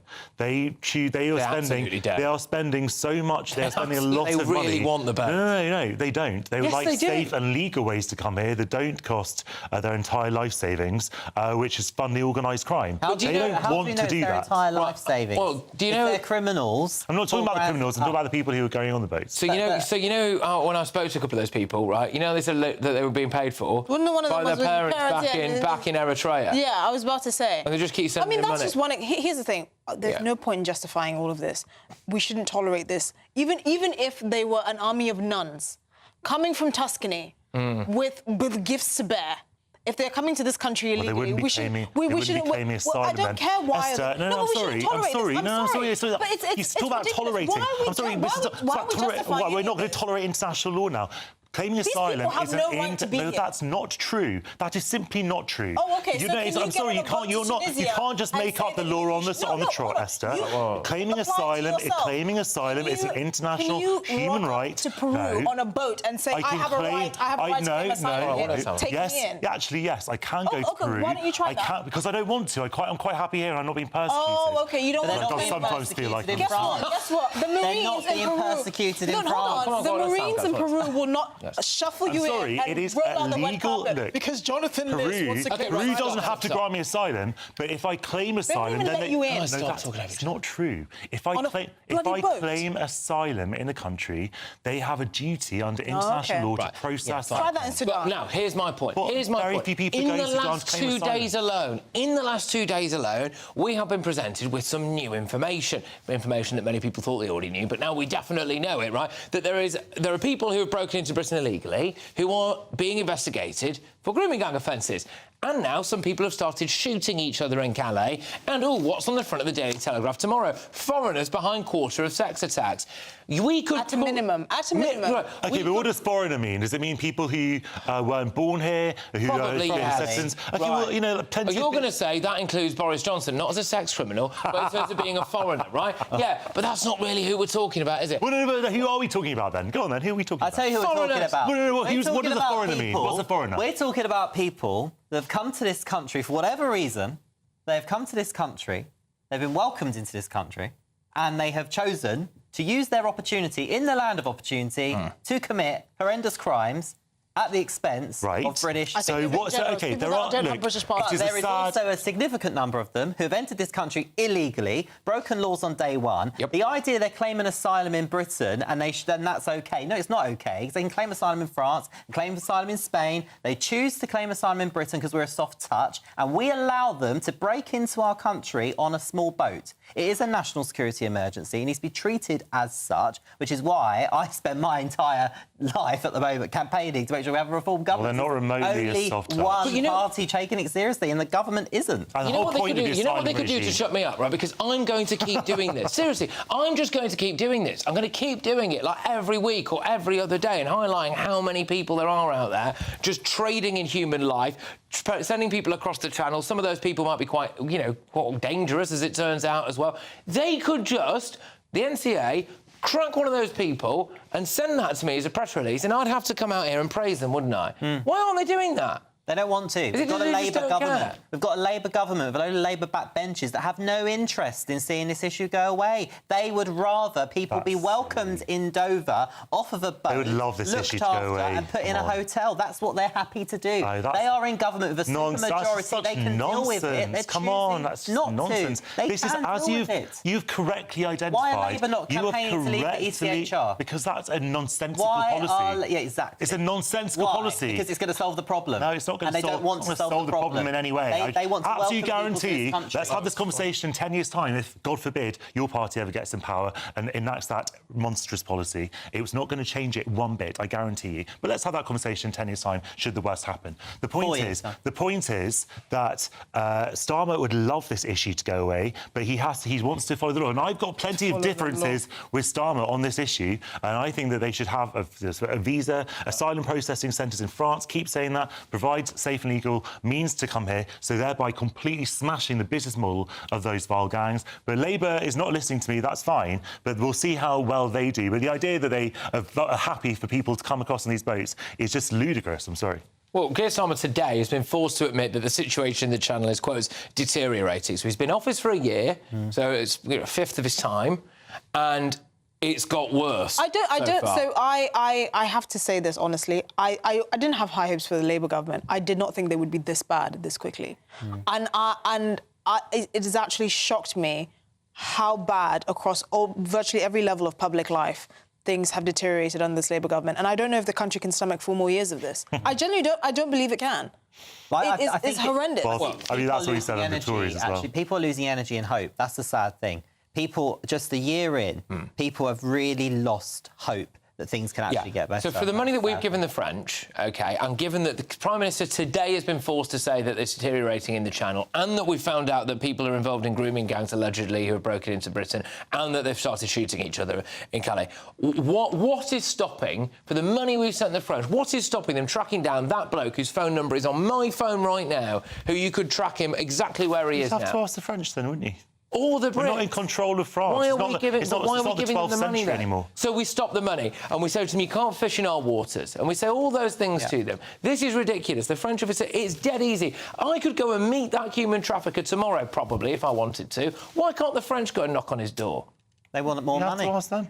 They like taking our... It's ridiculous. That's the problem. It's just this kind of nonchalant... You see, this is the thing. Where the public is in terms of their outrage over this ludicrous situation and when our politicians are, there's a huge gap. Because if this was happening in their house, like literally in their neighbourhoods, at their doorstep, there would be a completely different reaction. And this is why when people say, oh, you can't vote for Reform or Tories or whatever, they're underestimating how radical people can get when they just say no one can be worse than this law, because that's what you've pushed the public to.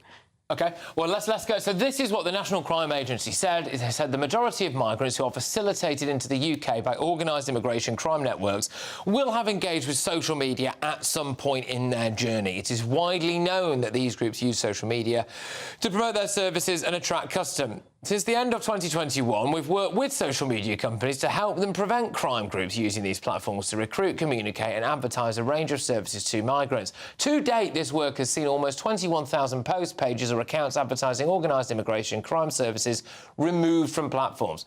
Tackling organised immigration crime remains a key priority for the NCA, and we are devoting more resource to this than ever before. OK.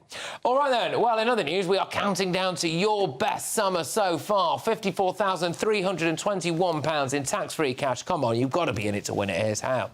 We're kick-starting summer in 5, 4, 3, 2, 1 with your chance to win our biggest cash prize to date, as there's an incredible £54,321 in tax-free cash to be won. What would you spend it on? A brand new car, the holiday of a lifetime, or just the chance to sit back, relax and remove some of those day-to-day financial stresses? £54,321 in tax-free cash has to be won. For a chance to win £54,321 cash, text cash to 63225. One entry costs £2.50 plus one standard network rate message, or text bonus to 63225. 5 entries cost £5 plus one standard network rate message. Go to gbnews.com/win. Entries start at £2.50. Call 0903 686 3232. Calls cost £2.50 plus your network access charge, or post your name and number to GB14 PO Box 8690 Derby DE1 9TT.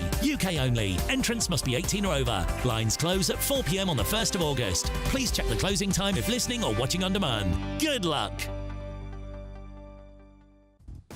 Coming up, I'll have all of tomorrow's newspaper front pages. Some breaking news on the front of the Daily Telegraph. Foreigners are behind a quarter of sex attacks. More on that shortly. But before that, well, some massive breaking news from America tonight. President Trump is considering striking Iran. Watch out for that.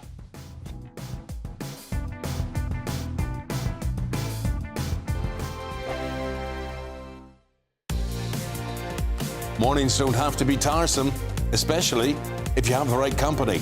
Wake up to news as it happens, opinion and debate, and of course, a little bit of entertainment too. Because when the kettle's on, we're on. That's Breakfast on GB News, a show worth waking up for. Every morning from 6 a.m. Only on the People's Channel, Britain's news channel. We'll spread the news, you spread the word. This is GB News, Britain's news channel. So this time last week, I was on this show and the video had just dropped of her twerking in the hospital suite when she was giving birth to Lily. Should we remind ourselves what that is before we get stuck into your analysis? Let's take a look. She gon' do that, baby mama. Drop. Oh, God, it's the song as well. It's so inane. Anyway, sorry, so what have you found out? Well, this time last week, I was on this show going, I don't know what she was thinking, why has she done this? It couldn't be more of an own goal. But I think it was actually tactical, because what I've since discovered is that she's about to reveal that she's going to make a rosé wine, and she's going to drop, in the next day or two, she's going to reveal more products from her, her business, as ever. And apparently there's going to be a different kind of jam, maybe a strawberry jam. There might even be a lemon curd. What happened to the first jam? It was sold out almost instantly. Oh, it's popular? Yeah, it was really popular. It sold out instantly. What sort of loser buys that? Sorry. You've got to be a real loser to buy her stuff. But my point is that actually I think she went viral on purpose and she knows exactly what she's doing. Because she's about, at the end of the month, she's about to relaunch her website with all these new products to sell. So you think it was calculated? You think she's got a new wine coming out, a rosé? Yeah, and actually her team have counted this video as a win because I must be getting old because I thought it was the worst video. But apparently the Gen Zers loved it. They totally got it. They bought into it. Apparently it was her most successful social media post ever. And all the Americans apparently love it. Hate watching. I've seen it a bunch of times. That's because I was hate watching it. I guess any publicity is good publicity. But isn't it about the difference in culture between the US and this country? I mean, I watched that and it's a bit icky. And I think, weird. But in the US, that kind of thing goes down well, and her big market is the US. Exactly that. GB News, the People's Channel. Hi, I'm Michelle Dewberry, and my show is your opportunity to cut through all the noise and dive in headfirst to some robust debates. Ideas clash. Situation, isn't it? No, Because the failure is... You're deliberately avoiding my point. Nothing's held back. And if you think this is the end of it, wait for more. And we do not shy away from the difficult stuff. Sometimes I want to shake people and say, if only you understood. So join me on Jubes & Co weeknights at 6 p.m, only on GB News, Britain's news channel.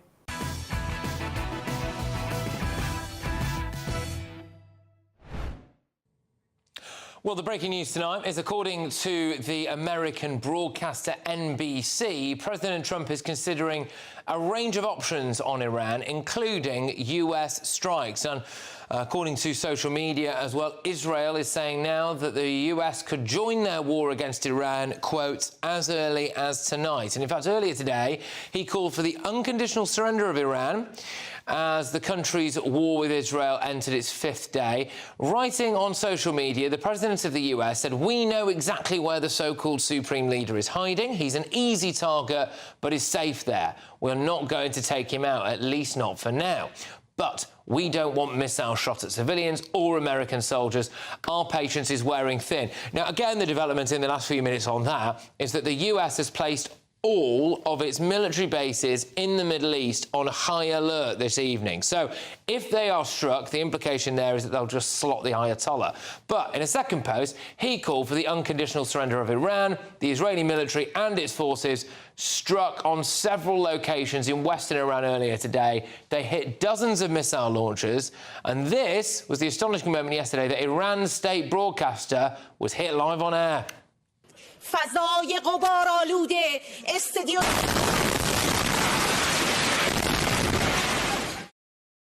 I don't know about you, but I think I could keep watching that over and over again. I'm joined now by the former British military intelligence officer. It's Philip Ingram. Philip, thank you very much. Tremendous to see you. Right, please do educate us all, really, on what is going to happen tonight. Have you got any ideas? I've no idea whatsoever. I can speculate. We have to put this into context. Iran has been trying to develop a nuclear warhead. It's put a number of warnings out. A couple of months ago, Donald Trump talked to Vladimir Putin supposedly about Ukraine. That's all we reported. In that conversation, he actually asked Vladimir Putin to make sure that he didn't supply anything to Iran that could destroy Israel. Israel has been concerned about the development of Iran's nuclear weapons, and we've had intelligence to suggest that Iran's nuclear proliferation has got more advanced than people had assessed it to be. And that's what stimulated Israel's attack last Friday against Iranian nuclear facilities, Iranian senior military staffs, and Iranian strategic ballistic missile launchers. And it's escalated since then. I think now Donald Trump is concerned that Iran may still be able to put together a nuclear warhead. But the other bigger thing is that Iran could close the Straits of Hormuz, where 20 to 30% of the world's oil and gas goes through. And Iran has actually, on their Twitter feed earlier this evening, threatened that they will close that. So that's what will be concerning Donald Trump. Just on that, actually, shortly, while I was in the advert break before this section, I saw a tweet from Iranian state TV which said, "Tonight a surprise is coming that people will talk about for centuries." Yeah. I mean, any idea what that is? I don't. Iran is very good at putting out these sorts of things. I've seen tweets today coming out from Iranian official channels where you've got senior people stroking toys with that are model atomic bombs and things like that. They're winding the West up. They're putting an awful lot of rhetoric out against Israel. They've put a lot of rhetoric out against the West. They've said that they will attack Western countries if those Western countries come in support of Israel and Israel's actions against Iran. That is not de-escalation. That is ramping it up. And with Donald Trump, you don't ramp things up like that. And we've seen the deployment of tens of air tankers from the United States into Europe and into the Middle East. Each one of those will probably have 4 or 5 fighter bomber jets following it. We've seen the redeployment of the US carrier groups into the region as well. It's all setting up for a big conflict. And well, of course, we've got on Diego Garcia in the Chagos Islands. We all know where the Chagos Islands are now. 21 B-2 bombers that can carry what's called the mother of all bombs. And it's that bomb that can penetrate down into the very deep tunnels that Iran's got its nuclear facilities in.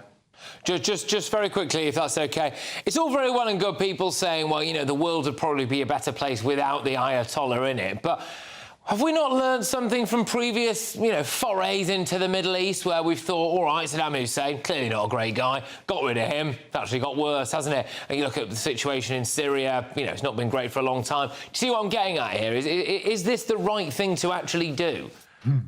You're 100% right in your analysis.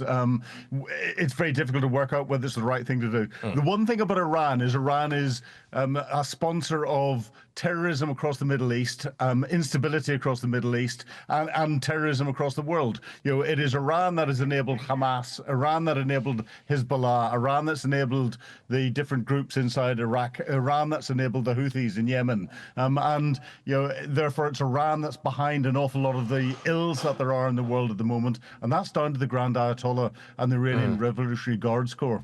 OK, fair enough, Philip. Thank you very much. Look, take care, and we'll have to watch out what happens this evening, won't we? Philip Ingram there, former British military intelligence officer. Take care. Until next time. So coming up, we've got the very first look at tomorrow's newspaper front pages. That breaking news on the front of the Daily Telegraph. Foreigners are responsible for 1/4 of all sex attacks. The info keeps coming. It's not getting any better, is it? More very soon. I forecast a perfect holiday in the sun. Weather looking good then? For sure, and no worries about our travel insurance. All Clear Travel Insurance sponsors GB News travel destinations forecast. Whilst there will be a lot of fine and sunny weather around parts of southern Europe, we also need to look at how hot it's going to be. A fair few showery bursts perhaps are affecting parts of Madeira towards the Canary Islands, and then across Spain and France. We're really seeing the heat building as we go through this week. It is going to be heatwave conditions for some here. A bit more showery rain affecting Italy as we go through Wednesday, and further east some showery bursts are possible, but through the outlook really it looks largely dry and sunny for most. All Clear Travel Insurance sponsors GB News travel destinations forecast. Hi there, and welcome to the latest update from the Met Office for GB News. Over the next 24 hours, we'll see pressure rise from the south, bringing fine weather for most of us, and then leading to a warming trend during the rest of the week. Here's the high pressure. It's been across southern parts of the UK during the week so far, but it's trapped a weather front, and that front has brought an area of cloud and rain south. As that front is squeezed under the area of high pressure, it will tend to fizzle away, cloud becomes patchy, rain peters out, and overnight we're going to see a lot of dry and clear weather, temperatures dipping to 14 or 15 in the south, perhaps the single figures for some sheltered parts in northern UK, and a gusty wind through the night for northern and western Scotland, along with a few showers. Those showers continuing first thing, but really across England and Wales it's dry. It's bright, some areas of cloud lingering in the south. Won't be long before they clear. And then for Scotland and Northern Ireland, a bright start as well in the south of Scotland, eastern parts of Northern Ireland. But the cloud is tending to thicken once again from the west, and we'll see some light showers, predominantly to the north of the central belt. The gusty wind in northern Scotland will tend to ease gradually through the day, but it is a tale of two halves across the UK. I think a cloudy day for Northern Ireland and Scotland with some light showers around, but for England and Wales, plenty of blue skies and temperatures responding well to the strong June sunshine. We're talking about widely mid-20s, perhaps up to 27 or 28 Celsius in some of the warmer spots in the southeast.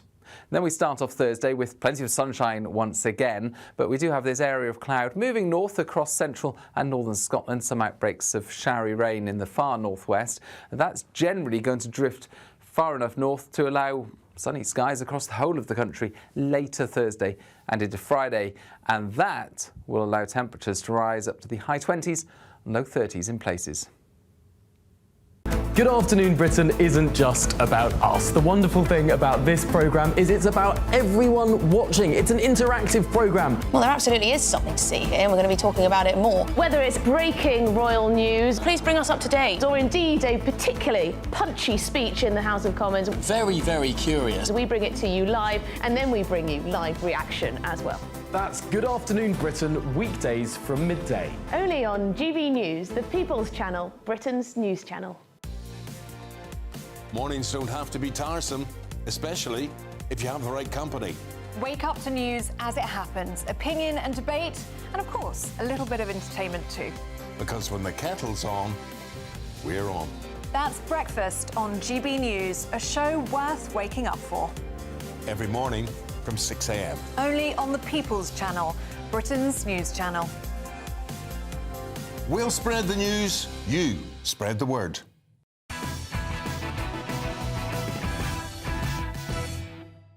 Welcome back to Patrick Christys Tonight. I've got the first look at tomorrow's newspaper front pages.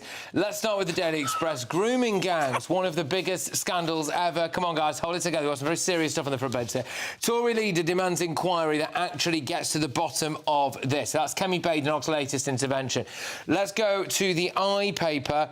Trump threatens Supreme Leader of Iran, but won't kill him for now. So we'll see, won't we, I suppose. Then the Telegraph. Now, I think, yet again for me, the best front page of the day is the Daily Telegraph. They've got Trump poised to join war on Iran. President calls for unconditional surrender in ultimatum on nuclear enrichment.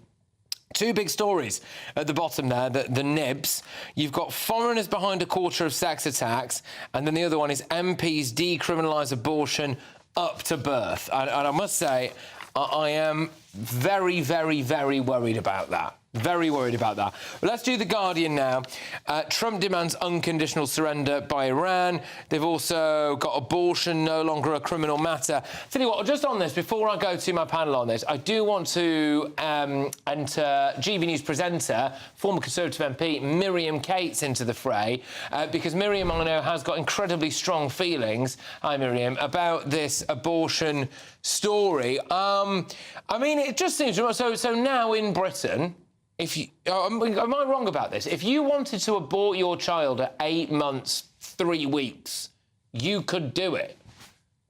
Yes, a woman would be lawfully allowed to terminate her own pregnancy at 8 months or even 9 months or even during birth and not face criminal prosecution. And I think a lot of people are pretty shocked that MPs have done this. Just 1% of the public support abortion to birth. It wasn't in anybody's manifesto. Nobody talked about this before the election, and a couple of MPs have introduced this amendment into a bill that's completely unrelated, a bill about policing and crime. So I think many people will find this very, very shocking. And I think that the arguments put forward by those who seek to decriminalise abortion is that women should not face prosecution when they're at a vulnerable point. There might be a reason why they've ended the pregnancy. And of course, I think we can all empathise with that. But there's no point having a law if there aren't consequences for breaking it. And I think we can see that if you look at small boats or cannabis or shoplifting, which have all effectively been decriminalised. And guess what? We see a lot more of it. And I'm afraid that is what we're going to see with these dangerous late-term abortions. Do you think they're murder? Or infanticide, I suppose, is the technical term, isn't it? Well, I think it is hard to conclude otherwise, because the moment a baby's born, if you killed that baby, that would be infanticide and you'd be imprisoned for life. And it doesn't make biological or ethical sense that moments before that, you could kill that same child and it be lawful. That doesn't make any sense. And I think if we look at the example of other jurisdictions where they have done this decriminalised abortion to birth, so there are three main examples: New Zealand, Victoria, Australia, and Canada. They've all seen a dramatic rise in late-term abortions. And if you think about what actually has to happen to the baby in that circumstance, it still has to be delivered. They attempt to kill it before birth, but it's not always successful. Some babies are born alive and then left to die. And what actually happens to the baby in that circumstance is horrific. And everybody's supportive of women and women's rights, and there's obviously a strong pro-choice movement in this country, but there is a baby involved. And the vast majority of people think that beyond the 24-week point, when a baby is fully viable outside the womb, it is immoral and frankly barbaric to end its life. Yeah, I mean, and where has this come from? Has this literally come from a couple of MPs just dropping it into power? Because I did see an interesting tweet about this, which was that basically Labour has used its whopping great big majority to push through unbelievably drastic social change in this sense that was never in its manifesto. And I thought this is the kind of thing... I'm not, OK, we've had a referendum with mixed results last time for a lot of people, and the way that was enacted was a bit appalling. But is this not the kind of thing we should have a referendum on, really? Well, I think that's right. When MPs are seeking to do something that's so out of step with public opinion and has not been put in any manifesto, so there's been no public say on it at all, I'd agree. But I think you've put your finger on it over Brexit. This is another example of MPs being incredibly out of step with public opinion. Brexit is an example. Illegal immigration, the grooming gangs, of course, net zero, where Parliament has such different views to the general public that actually they're using that power to impose things on the public that are against the public will. And this is the problem with free votes, because this vote was a conscience vote. MPs could vote however they like, even though it's part of a broader government bill. They can vote however they like, which means MPs can choose not to vote. They can choose not to speak. And no political party or government takes the responsibility. They can just say, nothing to do with us. This was brought by backbenchers. And I think that's quite dangerous. Yeah, I'm finding it incredibly difficult to get my head around. Miriam, thank you very much. Miriam Cates, former Tory MP. Jonathan, you appeared desperate to get involved. No, I wasn't not desperate, but, I think it's important to have the other side of you on this. Yeah. And this is not abortion on demand now up to the moment of birth. That is a mischaracterisation of what has happened. Abortion remains legal up to 24 weeks. You cannot simply go to a doctor and say, oh, you know what, I know I'm about to give birth in a day, but I kind of feel like an abortion now, and they'll do it for you. That's not what this does. All it does is there's a very, very small minority of abortion cases for a number of reasons. The vast majority of those are desperate women, and we don't always know the circumstances of that, but there are highly unusual Can I just say to you, the circumstances that we do know about it, they were misprescribed abortion pills by the NHS during lockdown. This is a law now that is only in force because those people were erroneously given abortion pills basically during the pandemic. What we saw, so they didn't have to go to doctors, and that's what happened. What we saw during the pandemic, and also some awful cases. So we've now created a law because the NHS screwed up. Well, we also saw in Northern Ireland cases of very, very vulnerable young women who were sort of, were dobbed in to the police by neighbour flatmates. Yeah, but that's not happening here, is it? But what it is that you had the state persecuting vulnerable women at the most. Well, look, it's still on the statute book, so that can happen. And so all this does is to say there is a woman in desperate circumstances and to say they shouldn't face criminal penalties. I think this boils down to two things. Lack of respect for life and a lack of imagination. At some point, it has to be a crime to terminate a child that can survive outside of the womb at that age, at that stage of life. Because that's the only point that people feel comfortable. Most people will never ever feel 100% comfortable with an abortion. Say, yeah, get an abortion, girl. It's not something you would recommend to a friend, like go and get McDonald's. But we have this debate in society because at some point we have to have a law that comes down one way or another. And this idea that it's only the most vulnerable women after 24 weeks. OK, yes, I agree with that in the vast majority of cases. But there is a small minority of women that would just terminate a pregnancy because they want to. And there has to be a limit somewhere. This lack of imagination of our lawmakers just to say, oh, it's all of them are desperate. I think it's ridiculous. There's some people that are just evil. Can we just accept that? There are some people that are just evil. Just like we don't have to rationalise the childhood trauma of a child rapist. Some people are just evil. That's it. I think it's actually a subject that is complicated, but let's just look at the facts.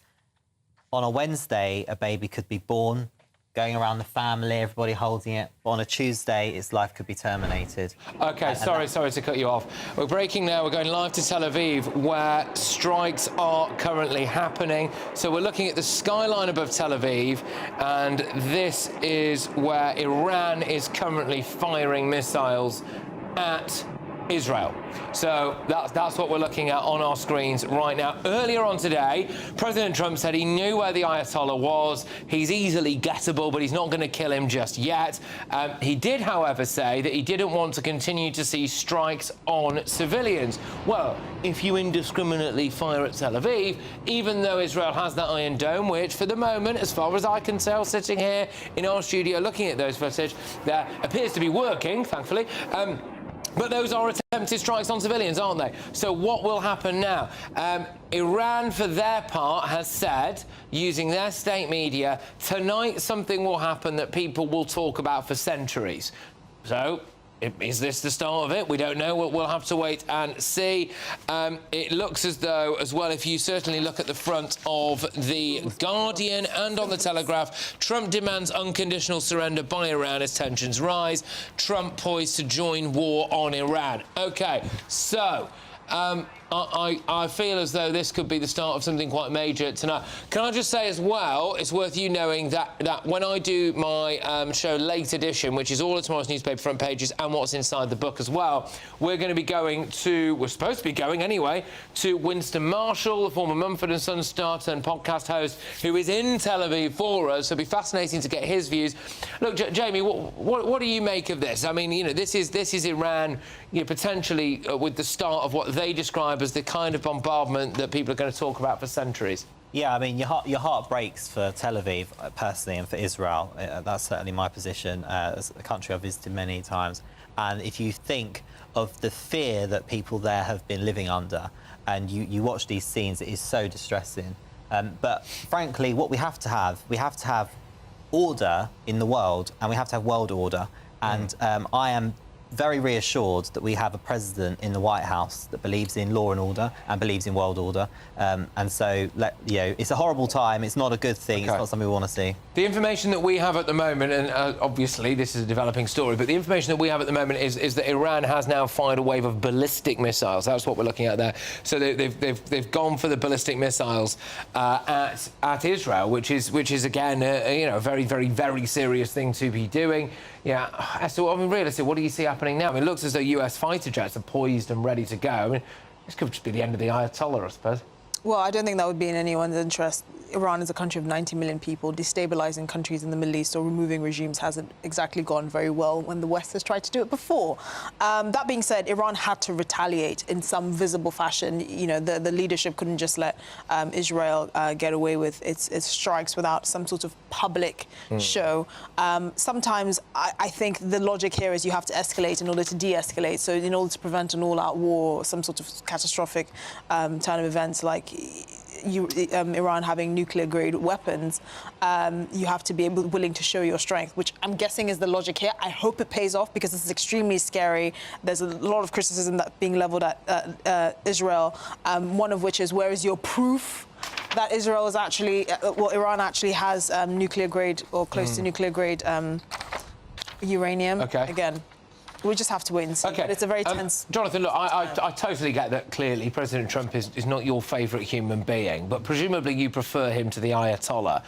What a ludicrous question. I mean, Trump was democratically elected, but he was elected, Patrick, on a platform of no more forever wars, no more wars, America first. And this is the first real split that I've seen in the MAGA movement, because you have people who I find utterly detestable and ridiculous, such as Marjorie Taylor Greene, who is actually, stop clock and all that, is making a reasonable sort of, ideological point that says we do not want to commit blood and treasure to a war that is not our war, sort of sending American troops, American missiles to fight Israel's war. Why would we do that? People like Candace Owens, again, so it's not someone who I normally have much in common with, who's asking why America is about to fight a war on behalf of Netanyahu, which Netanyahu has launched to save his career. And there is no evidence that Iran was about to have a nuclear weapon. And by the way, Iran hasn't attacked anyone for about 200 years. There's no... we're looking at it. Well, Iran hadn't attacked anyone. Sorry, hang on a minute. Iran has retaliated to an Israeli strike. Iran has got proxies. Some of those proxies are things like Hamas. Some of those things are things like the Houthis. Some of those proxies are things like Hezbollah. So Iran has attacked loads of people. Look, I would never defend the Iranian regime. Clearly, it is a despicable, theocratic regime that has immiserated the Iranian people. And actually, if you talk to the Iranian people, they have protested many, many times against the Iranian regime. It is not, however, and I can't believe that we are having to relitigate this argument 22 years after Iraq, but that does not mean that they want to be bombed, and does not mean they want Western leaders to come and completely destabilise the country and get rid of the leadership. Because the thing with Israel is that it knows how to kill people. It never has a plan for what comes after. So we still don't know what the plan is for after Gaza. Fair enough. There will be a lot of people watching this show right now, I imagine, who are a little bit sceptical about whether or not getting rid of another Middle Eastern leader is indeed a good thing, and I accept that point of view. However, I also think if you had a bloodthirsty death cult led by a rabid Islamist like the Ayatollah, maybe it is better if that person gets slotted. But let's just whiz ourselves over, because the skies above Tel Aviv at the moment have gone quiet again, which is a good thing, of course. We're going to have to wait and see what Israel and possibly even the United States do going forward. I'm just going to bring up the front page of the Times now. Jamie, I'll put this to you. There's another story in town here, which is Channel migrant crisis deepens as the French hand out life jackets. The French authorities were witnessed giving life jackets to migrants crossing the Channel in small boats yesterday, which, of course, because we are basically operating in the future here, showing you tomorrow's papers, means today. So today, for all of that talk about the French are going to wade into the water and they're going to get the migrants out of there and they're not going to let them cross, well, they are, and they're giving them life jackets. Well, first of all, I will just say that I'm not against anybody who's drowning being given a life jacket. Let's be very clear on that. However, I think the point you're getting to, and is one that frustrates the hell out of the British people, is why are the French not stopping these boats? Why are the French not helping Britain stop the crossings? Because we know it's a national security emergency. We know that from various points of inquiry. But what I think is an issue is that there appears to be, I think, an appetite from the French to facilitate the crossings to stop people from claiming asylum in France. These crossings are happening because Britain has become a soft touch. We've got a government that doesn't seem to be as committed post-election as they were pre-election to smashing the gangs. And we now have a French government that I think it's quite convenient that it's so easy to get to Britain at the moment, because they are effectively taking British taxpayer money, not delivering what they said they would do. And I think actually that giving out the life jacket is quite symbolic of a far bigger issue, symptomatic of a far bigger problem. I mean, I don't really know why we're blaming the French, because we have dumb politicians. Like, again, you know, the French have bigger priorities, like themselves, like dealing with, you know, migrants crossing the Mediterranean into places like Marseille and Nice. Like, they have their own problems. I know we paid them a lot of money and all of that, and we're thinking, why can't you do such a good job as the Belgians? It is not their fault that our politicians lack the creativity. Other than the money that we've given to the French, we've also spent hundreds of millions of pounds on Australian consultants to try and achieve the same results that they achieved with bipartisan agreement back in 2012, where they reduced the number of migrants crossing their seas on small boats to basically zero.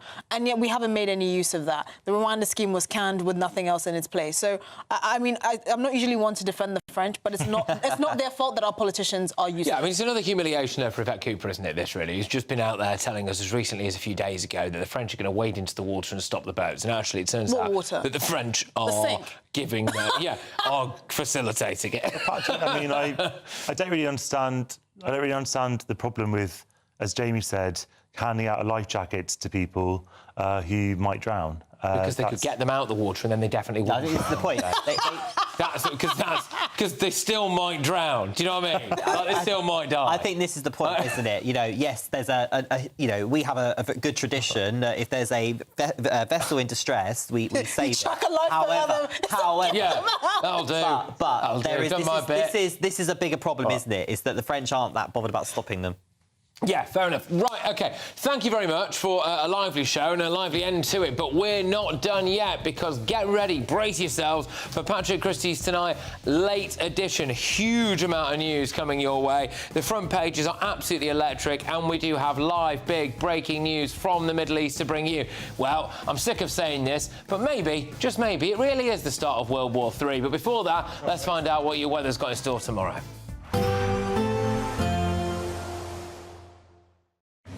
Even though we'll see a cloudy start, it'll be a bright outlook for the rest of the day. Boxed Solar, sponsors of weather on GB News. Hi there, and welcome to the latest update from the Met Office for GB News. Over the next 24 hours, we'll see pressure rise from the south, bringing fine weather for most of us, and then leading to a warming trend during the rest of the week. Here's the high pressure. It's been across southern parts of the UK during the week so far, but it's trapped a weather front, and that front has brought an area of cloud and rain south.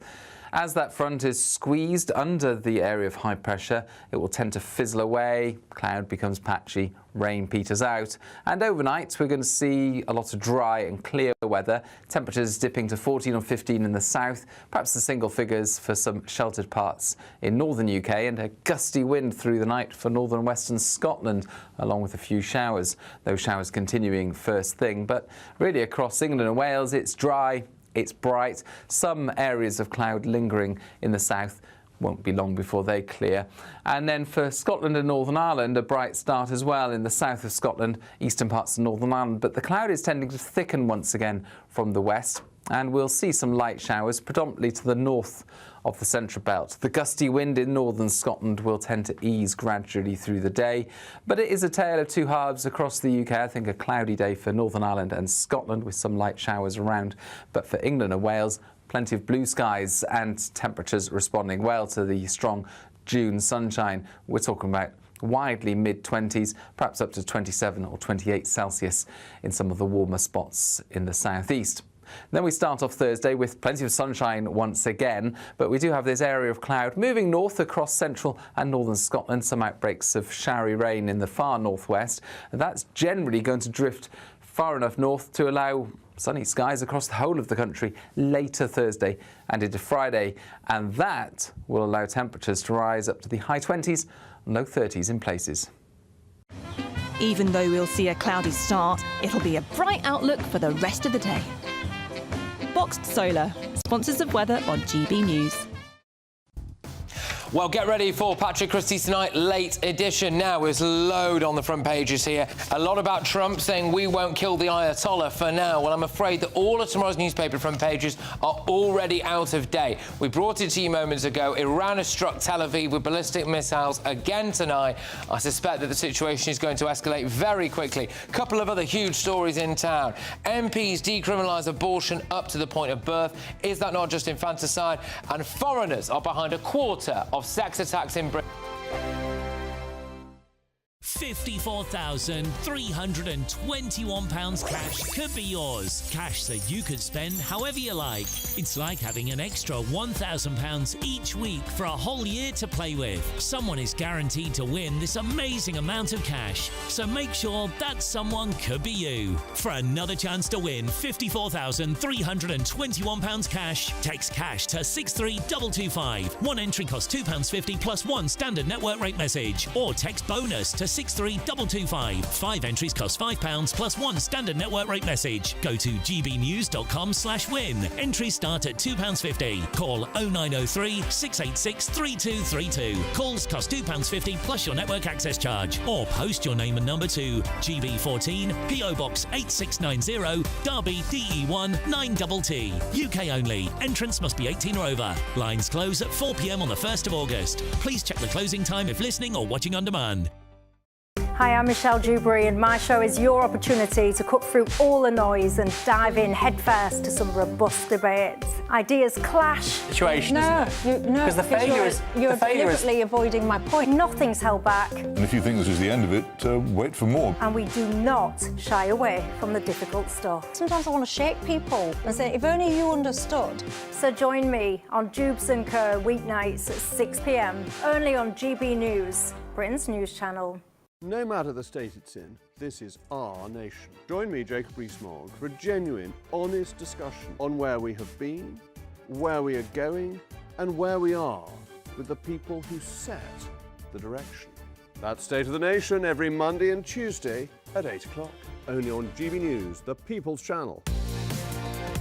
Mornings don't have to be tiresome, especially if you have the right company. Wake up to news as it happens, opinion and debate, and of course, a little bit of entertainment too. Because when the kettle's on, we're on. That's Breakfast on GB News, a show worth waking up for. Every morning from 6 a.m. Only on the People's Channel, Britain's news channel. We'll spread the news, you spread the word. We're proud to be GB News, the People's Channel. And as you know, we always love to hear your views. Now, there's a new way of getting in touch with us at gbnews.com/yoursay. By commenting, you can be part of a live conversation and join our GB News community. You can even talk to me, Bev Turner, or any of the members of the GB News family. In the GB Newsroom, we bring you the news as it happens. With our team of dedicated journalists across the UK, we're ready to keep you up to date with what's happening every half an hour, every single day. Bulletins here on GB News, the People's Channel, Britain's news channel.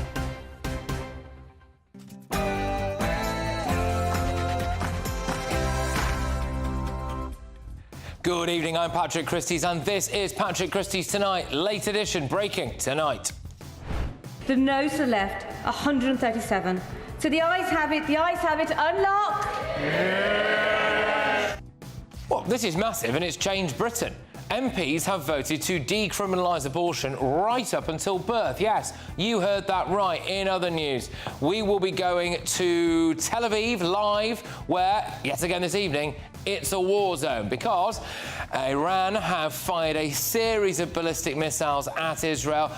Winston Marshall, the lead guitarist, formerly of Mumford & Sons, is there for us. He thinks he might be able to get to one of the bomb landing sites. So I'm hoping we'll be able to take you over there. But of course, there's even more breaking news this evening, apart from World War III and basically the decriminalisation of abortion. The Daily Telegraph has revealed that a quarter of sexual assaults last year were committed by foreigners. So the facts keep coming and they keep getting worse, don't they? Plus, could this be the first ever paper review show to host a Royal Ascot fashion review? Well, there we go, find out. And tonight we review some of the wackiest and most wonderful wardrobe selections on display today.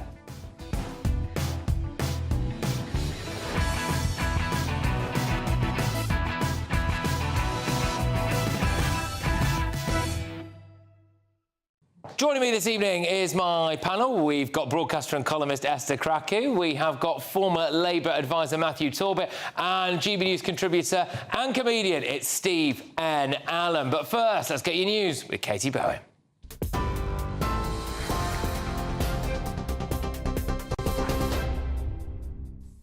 Patrick, thank you and good evening. Your latest headlines from the GB newsroom. A breaking update from the Middle East, where moments ago a fresh wave of ballistic missiles have been launched from Iran into Israel, with alarms sounding across the country. Israeli military are adding tonight that its defensive systems, notably the Iron Dome, has intervened to intercept the missiles. If you're watching on television, you can see those interceptions taking place. Iran's Revolutionary Guard said earlier that strikes were targeting Israeli air bases from which they were attacked, while a member of the Houthis has said this evening that the group will intervene to support Iran against Israel. The Iranian ambassador to the UK said today that the narrative about Iran as an existential threat is false and is used by Israel to justify aggression and hide Israel's war crimes. President Trump has written on Truth Social saying we have complete and total control of the skies over Iran, adding that we are not going to kill the Iranian supreme leader and that our patience is wearing thin, urging for the unconditional surrender of Iran. Vice President J.D. Vance has said that President Trump may take further action after he met with security advisers earlier on. More on that shortly. Elsewhere, MPs have voted to decriminalise abortion in England and Wales in a historic vote in the House of Commons. The ayes to the right, 379.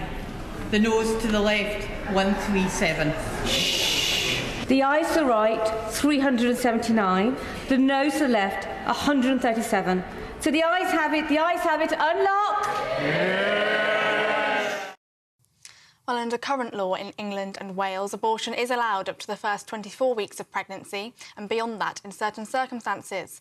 But now, after Labour MP Tonya Antoniazzi's amendment to the Crime and Policing Bill has passed, the threat of investigation, arrest, prosecution or imprisonment for late-term abortion has been removed.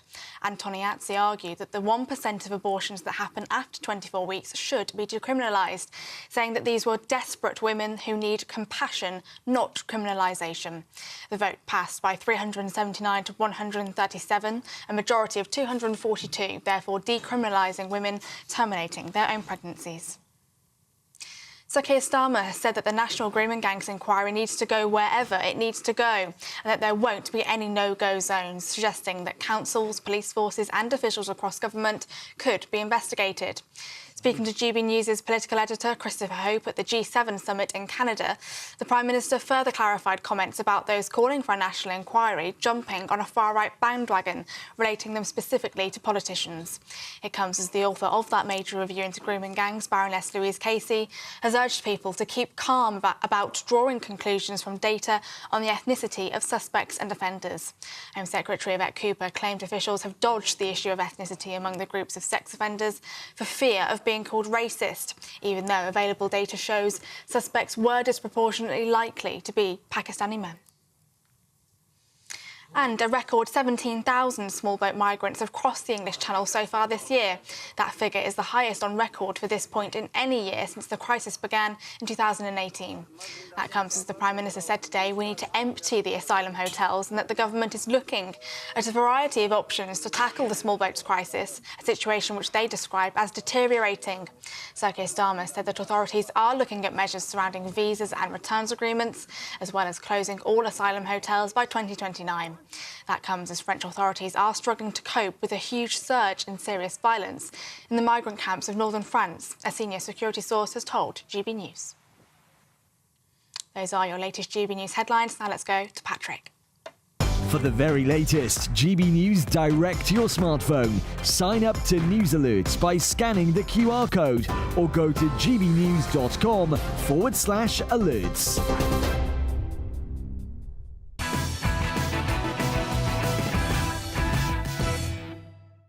Welcome back to Patrick Christys Tonight, late edition. And boy, there's a lot of news about it, isn't there? So let's get stuck straight into Wednesday's front pages. Well, the Metro have gone for the very weird headline. Heat wave in flaming June, 33 degrees. Not really sure that's the news of the day, lads. But anyway, we'll skirt past that. Then they go to the Daily Express front page. Grooming gangs, one of the biggest scandals ever. Well, yes, hopefully we will get some answers about that now. The Eye, Trump threatens Supreme Leader of Iran, but won't kill him for now. Then we've got front page of the Telegraph, Trump poised to join